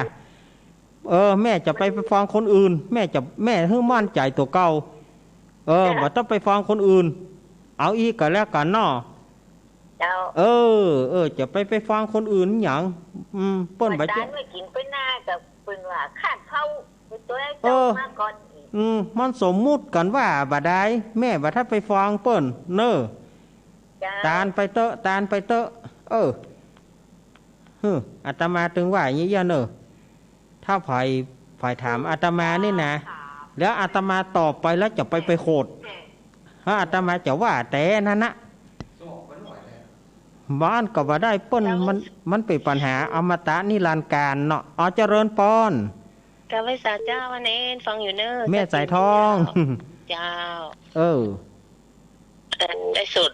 มนโดยทางหลวงนาน้อยกับโซเจ้าแล้วก็ให้กำลังใจวันนี้แล้วก็เจด้วยเนอะขอบคุณแม่สายทองเนอะอีกะแม่สายทองอุ้ยแม่ฟังเปิดวิทยุเตือนแน่ บาดใจบางทีโยมก็ถามมันเป็นปัญหาเนี่ยเป็น9 ปี 10 ปีตั้งแต่เริ่มจัดรายการมาจะเป็นเกือบ20 ปีก็เป็นปัญหาอันเนี้ยแล้วก็โยมก็บอกแล้วใจก็เลยตอบปัญหาให้โยมเลยถือบอกว่าถ้าอาตมาจะตอบนี่นะจะไปโคดเพื่ออาตมาเจริญปอนใช่สาเจ้าลูกเล่นแม่กองแรงแม่กันเสียงนี่เนาะแม่กองแรงปิดวิทยุก่อนแม่กองแรงดูวิทยุแม่มันดังล่ำเดียวกันเนอะเจ้ากินแหละเจ้าอีกะได้ยินได้ยินลูกเล่นอ่ะดีใจใจบ้านถ้าเป็นได้ยินเดี๋ยวนอนถึงรับรับรอถึงวันอาการรอถึงวันอาการไหวเดี๋ยวนี้ได้ยินเดี๋ยวเสียใจขนาดนั้นเอาเป็นกำลังใจเนอะครับขอบคุณแม่กองแรงนะม่วนดีสาธุม่วนดีสาธุโทรเข้ามา0892140135เจริญปอนพระฝ่าเจ้าสมณีนเด็กอยู่แม่ทะเลยเด้อแม่ทะลำปางแม่บัวจันทร์บ้านหลวงแม่บัวจันทร์บ้านหลวงแม่ทะเจ้าแม่บ้านแม่บัวจันทร์เจ้าที่แม่ขอถามนี่ได้ป่ะเจ้ามาเลยถามเลยมาที่แม่เคยได้กระถาติ๊กตักทุกสิ่งทุกอย่างเนี่ยกระถาอย่างกระถากันเนี่ยกันตัวทุกสิ่งทุกอย่างตรงนี้อย่างมาใกล้มาไกลแม่ถ้าแม่สวดพุทธคุณแม่เอาพุทธคุณนั่นนะอิติปิโสนี่นะถ้าแม่สวดได้แม่สวดสวดเต่าอายุแม่นะป้องกันตัวแม่ได้ที่สุดเนอะเจ้าสักทีกันสั่งอย่างได้หมดแหละการได้หมดแม่สวดเต่าอายุหรือว่าเกินกว่าอายุประจบหนึ่งอายุแม่ถ้าใดแม่ก็สวดถ้ามันเกินอายุแม่จบหนึ่งอันนั้นนะอันนะพุทธคุณตัวพุทธคุณตัวม้อนคาถาแท้ๆเลยแม่อันนั้นตัวม้อนคาถาเนาะแม่แต่ถ้าไปเสาะหาอย่างอื่นเอาพุทธคุณเนี่ยอิติปิโสถึงพุทโธภควติเนี่ยแม่ส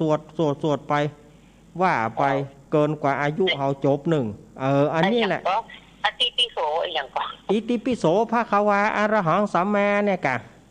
สัพพุทธะอย่างนี้น้องแม่เอาตามเนี่ยเนอะเจ้า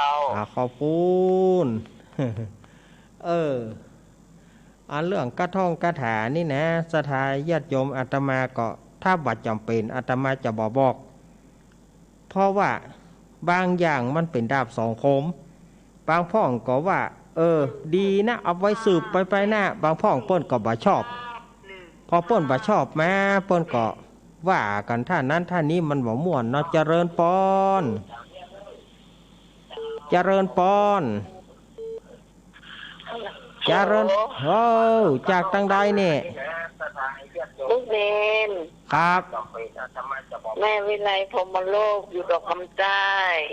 ดอกคำใต้จังหวัดพะเยาแม่วิไลแม่ว่ายังไงอะไรนะแม่ว่ายังไงแม่เป็นกำลังใจเนาะกำลังใจเนาะแม่วิไลพรหมโลกขอบคุณนะแม่เจ้าวันนั้นแม่ได้บัญชีของพี่ชายพี่เนนได้หรือเปล่าแม่ยังไม่ได้ส่งเข้าไปเลยไม่เป็นไรเมื่อไหร่ก็ได้เอาให้แม่ให้โยมแม่พร้อมก็แล้วกันนะเจริญพรค่ะนี่ขอบคุณเนอะอันนี้ก็ศรัทธาญาติโยมโทรเข้ามา0892140135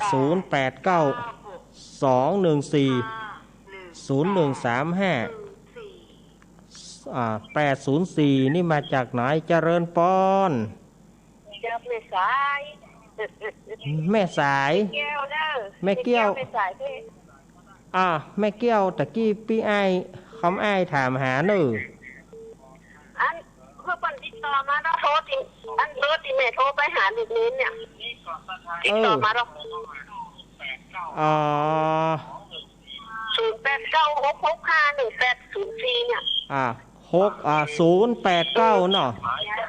0896651804จะโทรมาดอกขอบคุณเนอพี่ไอ้เนอ0896651804เนอพี่ไอ้โทรไปตามนี่เนอเบอร์แม่เกี้ยวนั่นเนอ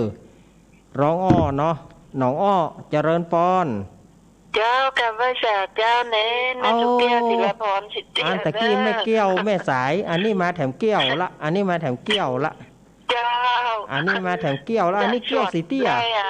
สืบจัดจ่าโดยมัดมือโดยเรียบร้อยแล้วเน้นเนอขอบคุณเจ้าได้หยาดน้ำมาสั่งเรียบร้อยแล้วเน้นหยาดน้ำเรียบร้อยเนาะเจ้านั่งไหวตัวนี้กับเจ้าสาธุโดยเจ้าเดินเน้นเนออยู่ดีมีสุขเนอแม่สุขเกี้ยวเนอครับเจ้ากำลังใจเจโดยเด้อเจครับแม่สุกเกี้ยวแต่กี้แม่เกี้ยวแม่สุกเกี้ยวได้2เกี้ยวละได้2เกี้ยวแล้วแม่เกี้ยวอวดล่างรับไปละกันแม่เกี้ยวฮะไผ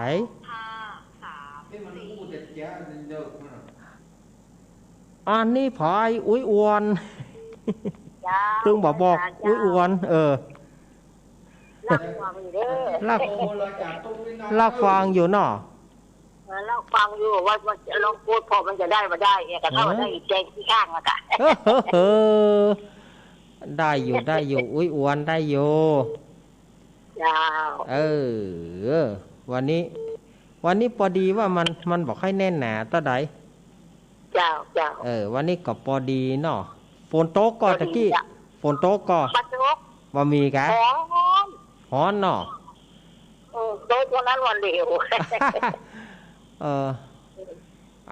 จะได้กลับไปกำลังใจอุ้ยอวนเสมอเนอะวันเดียวกันเด้อครับอยู่ดีมีสุขเนอะอุ้ยอวนนี่ยายอวนกิติรังกาบ้านสันขวางอุ้ยอวนอุ้ยอวนมาแล้วเนี่ยด้อยหล่อเฮานี่เหลือก็อุ้ยอวนน่ะหายหมดด้อยหล่อเฮานี่บอกว่าไปตั้งใดกันหมดโหเจริญพรจากตั้งใดแม่ตานายเจ้าแม่ตานายอันได้ฮับแล้วเนอะขอบคุณแม่ขอบคุณแม่ตานะแม่ตาน้อยอันนี้ลำปางยินดีเนอะเจ้าได้น้ำมนต์แล้วเรียบร้อยได้น้ำมนต์แล้วเนาะยินดีเนอะเจ้าแม่ตาน้อยเปิ้นพร้อมกันเตะกันสวดไหมฝากแม่จันปองไหมตะกี้ขอบคุณเนอะ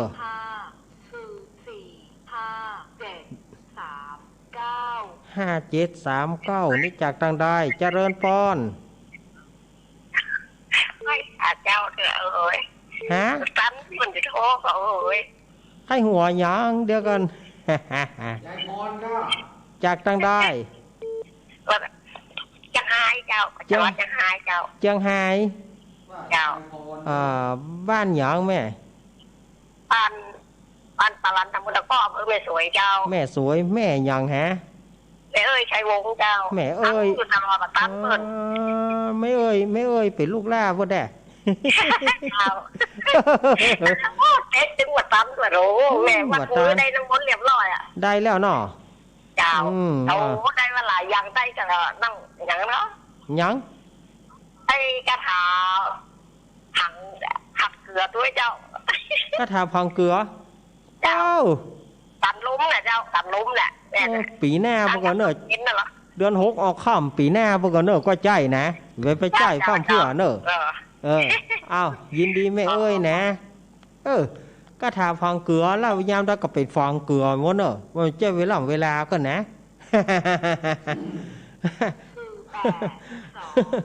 ได้กะ755นี่จากทางใดเนี่ยเจริญพรภาษาเจ้าเฮ้ยทางใดเมนฮะโอ้โตแต่ใดก็เจ้าติดฮะก็ติดนี่เหรอมาเรียนไม่ติดละจากที่ไหนฟังโรงเรียนน่ะสักเห็นมกเป็นใจดีชัดเจนดีชัดเจนแม่โทรจากไหนแม่เขาจากเมืองพานเจ้าแม่หยังพานประแดงงามแม่หยังแม่หยังแม่บุญปานนี่เนาะสุจริตเจ้าอ้าวอยู่ดีมีสุขเนอะติดแล้วก็ไม่กำหนึ่งว่ะติดแล้วเนาะแม่เปิ้นบอกวางบอกเปิ้นบอกปิดวิทยุมันไปหวานกันแม่มันสุแม่เถอะ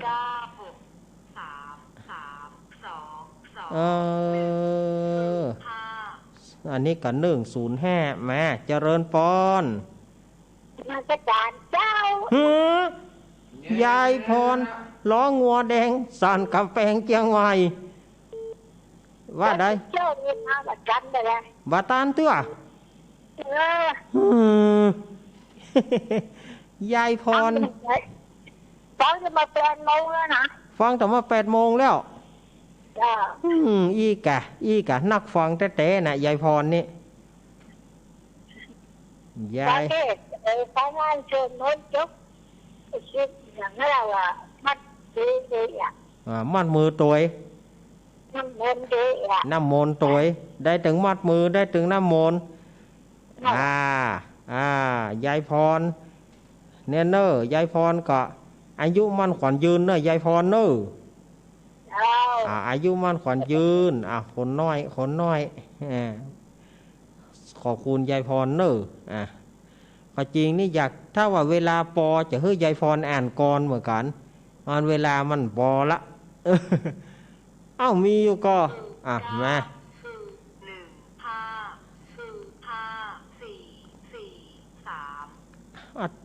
อันนี้ก็443มาจากทางใดนี่เจริญปอนขอการภาษาครับผมว่าจะได้หาครับผมเรากำลังใจท่านก็เตี้ยตัวนะครับผมอันนี้ฟังอยู่ครับอันนี้จากทางใดเราประกอยครับผมเราประกอยไอ้ตุ๋ยเนาะครับผมไอ้ตุ๋ยเบาน้อยครับแล้วมันลำได้โฟไปครับมันค่อยตันเบิ้ลนะครับค่อยตันเนาะฟังอยู่ครับผมขอเป็นกำลังใจท่านแล้วก็เตี้ยครับผมครับผมขอบคุณภาษาครับผมไอ้ตุ๋ยเราประกอยเนี่ยบ้านของนี่ก็แต่ก่อนก็เคยมีลูกศิษย์ลูกหาเนอะเราประกอยส้มปอยส้มปอยแล้วก็ส้มปอยแล้วก็ดิมยองหายเชฟไปเนี่ยเดี๋ยวนี้ภาคหลังนี่ขอหายเชฟไปหมดยินดีเลยน่ากะไอ้ตุ๋ยนะเราประกอยนักไก่ชนชื่อดังเนี่ยเราประกอยเจริญพร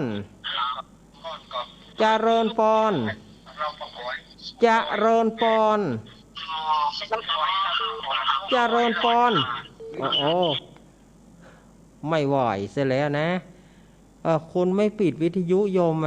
แล้วอาตมามันกวนหูอาตมานะอาตมามาจากสุพรรณนะว่าอย่าฮะ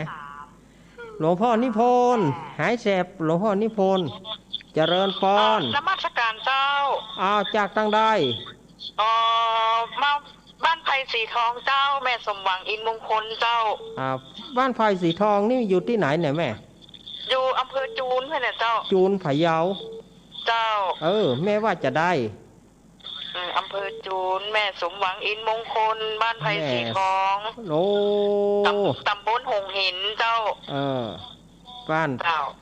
ไผ่สีทองเนาะเจ้าแม่ว่าจะได้หาบ่มีอย่างละเจ้าอีแล้วนะเจ้ายกแม่กำลังใจเน้นนะเจ้าครับขอบคุณเนอะแม่สมหวังอินมงคล บ้านไผ่สีทองเนี่ยบ้านไม้สังคำถ้าว่าไปก็เมืองแต่นะบ้านไม้สังคำเนี่ยไผ่สีทองอ่ะไผ่นี่แปลว่าไม้สังก็ได้ไม้สีสุกก็ได้หมีเอาบ้านเปิ่นไปเจริญพ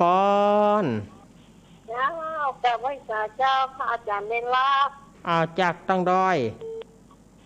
บ้านปัจจันเจ้าบ้านปัจจันแม่ข้อมูลบ้านปัจจันเนาะเจ้า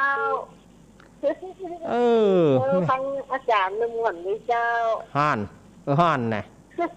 เจ้าฟังกูการเจ้าฟังกูการอันนี้ถูกถ้าฟังตึงวานนี่นะเขาไม่ใช่มาเจือฟังนี่ฟังตึงอีกะถูกต้องแม่ขมูลเพื่อกำลังใจท่านเนอครับ ยินดีแม่ขมูลเนอแม่ขมูลบ้านป่าจอนป่าจอนนี้วันนี้มา2 ลายคำอ้ายไอ้กี้แล้วกับแม่ขมูลนะอันนี้บ้านป่าจอนมาแล้วเนอมา2 คนละแม่อย่างก็ห้างตอมแม่กี้แม่กี้เนี่ยหายเซฟเนอบ้านห้างตอมนะแม่กี้ยังว่างอยู่เนอมาสายว่างแล้วเนอสัก2-3 สายนี่ก็เดี๋ยวกันเนอ8075จากทางใดหาเจริญปอน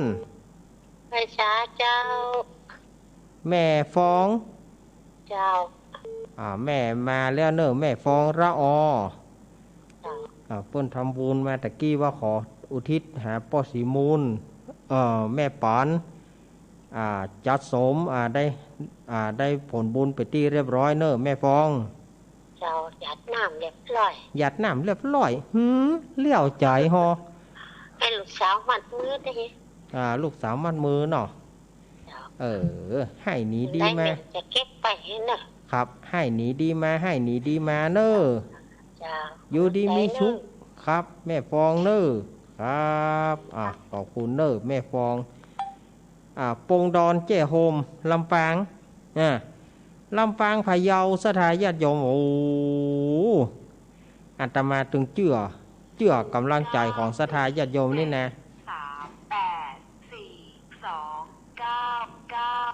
299เจริญปอนเราไว้สาเจ้าแม่ตุ๊เจ้าแม่ตุ๊บ้านล่องพังอยู่เลยพังอยู่ก็จังโทษแล้วนี่โทษด้านบนแม่ตุ๊พังที่อยู่แล้วพังประจำแต่มันต้านเปิ้นพังตุกไว้การมันต้านเปิ้นก็เลยเต๊กอีกอ่ะบัดเต๊กแล้วพังมันมาเมินที่เขาพังเปิ้นเมินทั้งเดี๋ยวมันอยู่วันว่าอีกอ่ะตัวสี่คนใหม่ๆโทรเราอีกอ่ะเขาพังมานี่เป็น20 กว่าปีแล้วอีกอ่ะเมี่ยมีคืนสีขาวแล้วอีกเนาะเมื่อได้เมื่อเบาแล้วเนาะ20 กว่าปีเนาะโอ้เมื่อแล้วเนาะปีเมี่ยมีคืนสีขาวพุ่นแล้วเมี่ยอันค่ะอาจารย์จัดดูวัดไว้รอพุ่นแล้วดูเดี๋ยววันนี้วันวานเลยขอบคุณแม่ตุ๊เนอแล้วก็จิ้งฟังเจล่ะนะอันพระอาจารย์กันเนี่ยแล้วฟังผลผู้รายการน่ะผลนั้นจะเขาได้โชว์เอาผลเขาโทรผลไข่ตันโทรไข่ตันมันเป็นอย่างเนอแม่ตุ๊เนอคือกำลังใจนะครับขอบคุณแม่ตุ๊อายุยืนเวลาเหลือตัวใดเจ๊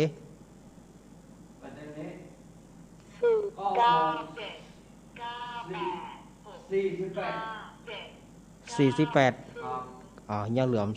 12 นาทีเจริญปอนไม่ค่ะเจ้าจากทางใดอำเภอดอยหลวงเจ้าดอยหลวงเชียงไฮ้เจ้าแม่ชื่อแม่หยังแม่สายแม่สายเจ้าก็ชื่อแม่สายก็ไปอยู่อย่างดอยหลวงปุ้น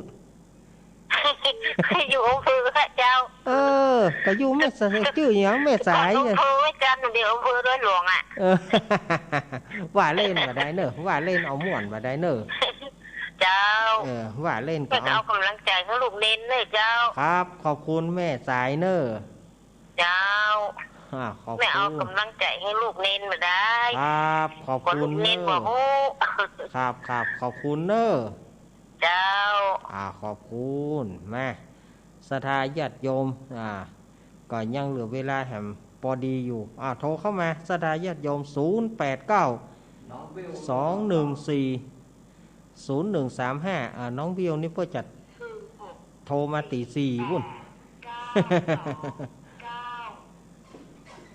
โทรมาต่อเต้นบอกอ้อละแก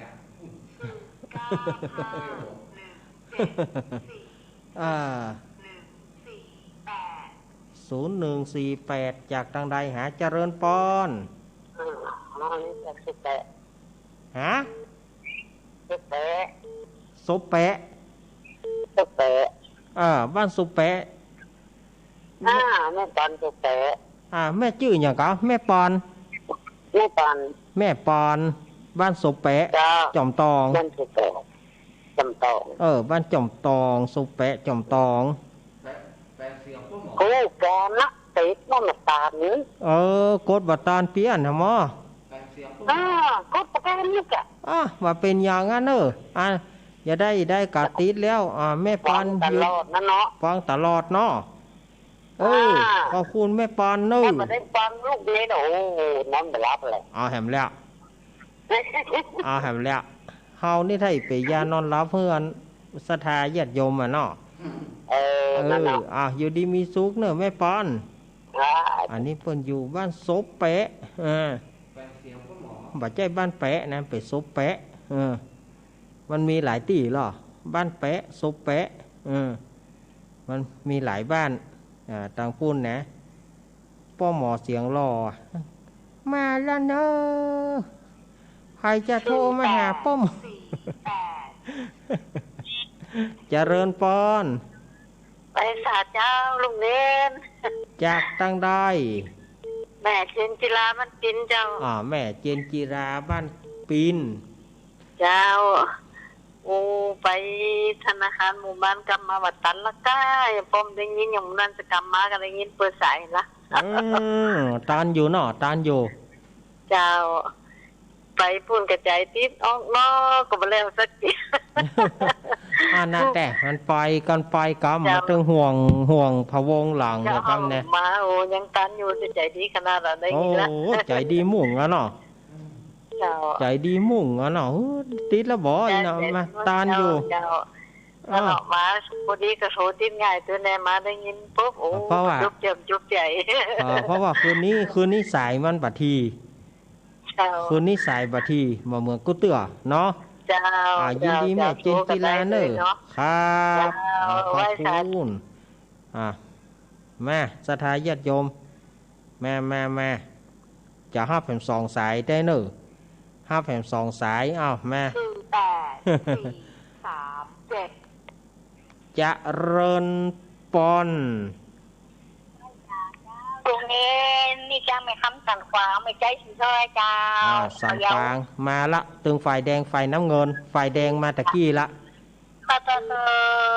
ถึงแบบติดจับหลายครั้งโค้จะได้กับบทติดนะสั่นขวางตะกี้มาละฝ่ายแดงอันนี้ฝ่ายน้ำเงินมาละเจ้าแม่ไปอยู่เจอคนไข้มาเกี่ยวไปได้นี่เปิดขายพอดีเรื่องไม่ได้พังอย่างก้ายังไม่ได้พังอย่างสักอย่างมาเดี๋ยวก็เปิดขายจะลงโซ่พอกะจะติดจะจำรุดไปเหี้ยติดเนาะขอบคุณเนอะแม่คำเจ้าแม่เป็นกำลังใจลุงเน้นนะเจ้าขอบคุณแต่มันโทรบัตรตันสาธุตานแล้วแม่สายหนึ่งมาอีกสายหนึ่งมีก็เห็นสายเดียว8 5 4 2 5 60ไอ้ยังนี่เจริญปอนทุกการนมัสการนั่นแม่อินทนินเนอวันนั้นได้ยินท่านอู้ถึงอยู่แม่อินทนิน บา อัน ตา นี้ก็โทรติดรุดอยู่เนี่ย ติดลุดเจ้าวันนี้ฟ้าฝนบ่เปรียบบ่เป็นใจหน่อยบ่มี วัน โอ้โหเสียงโทรฟ้าก็ตะลุ่มบ่มกำลังใจโอ้วันนี้ได้น้ำมนต์น้ำมัดสายติดวิทยุน้ำมนต์โอ้ยกันไว้อยู่เนี่ยขอบคุณเนอะเสียงโทรว่าโทรแล้วโทรแถมติดขอบคุณแม่อินทนินเนอะโอ้อันวันนี้เพิ่นได้รายการใหม่แล้วโอ้เต็มอกเต็มใจแล้วน้ำต้องกลัวไปแค่ไปขี่แล้วเนาะกับนี้เนาะเป็นมาตรการแบ่งส่วนกันได้เต็มที่แล้วครับขอบคุณเนอะหน้ากะขอบคุณแล้วเนอะแม่แม่อินทนินแม่ศูนย์น้อยอำเภอฝางจังหวัดเชียงใหม่0896เจริญปอนแถวสายเดียวเฟิ่นบูนแม่ไว้แต่เจ้าไม่คุย4,000บรรทงเด้อเจ้าโอ้วันนี้อย่ามาล่าลงเหลือวันเนี้ยล่าแต่กะมันบัดติดเจ้าติดได้น้ำมนต์แล้วเนอะได้แล้วเนาะขอบคุณแม่อุ้ย4,000เสียงเงินมันม่วนไข้หัวตัวเนาะหมดเวลาแล้วเนอะแม่อุ้ยเจ้าขอบคุณเนอะหมดเวลาขอกันเตอะสถาญาติโยมเหยมันหมดเวลาละอาตมาก็จะนำรายการอำลาก่อนเนอะหมดเวลาละอาตมาขอนำเอารายการอำลาสถาญาติโยมไปก่อนพวกเนอะวันศุกร์3 โมงก้อยพระกาตมาใหม่3 โมงพระกาตมาวันศุกร์นะ3 โมงถึง 5 โมงแล้วก็วันอังคารหน้าก็คือ2 ทุ่มถึง 4 ทุ่มก็มาปะกันแต่ใหม่เนอะวันอังคารหน้าอาตมาจะมาอังคารและศุกร์ แล้วก็อาตมาก็จะมาดำเนินรายการเยอะๆเนอะให้สถาญาติโยมได้คลายเครียดกันให้เป็นกำลังใจสถาญาติโยมม่วนพ่องบ่ม่วนพ่องเนาะสถาญาติโยมเนาะเอาละวันนี้ขอสถาญาติโยมเฮาอยู่ดีกินหวานต้านต้อมอยู่ดีมีสุขพ้นจากโควิดพ้นจากเคราะห์ทั้งหลายทั้งปวงให้สถาญาติโยมประสบแต่ความสุขความเจริญมุ่งมา่ปรารถนาสิ่งไหนขอให้สมความมุ่งมา่ปรารถนาจากใจของอาตมาสมณเณรรักปัญโยนันท์วันนี้อาตมาแล้วก็เจขอบคุณเจตัวนึงแล้วก็ขอบคุณทุกสถานีที่เปิ้นเอื้อเฟื้อเวลาขอบคุณป้าหลวงนานขอบคุณป้าลุงแหนนตัวนึงที่เปิ้นฟังอยู่เปิ้นบอกว่าเปิ้นฟังกู้รายการอาตมาอยู่ก็ขอบคุณทุกท่านอยู่ดีมีสุขอยู่ดีกินหวานต้านต้อมเนื้ออายุวันโนสุขังปรัง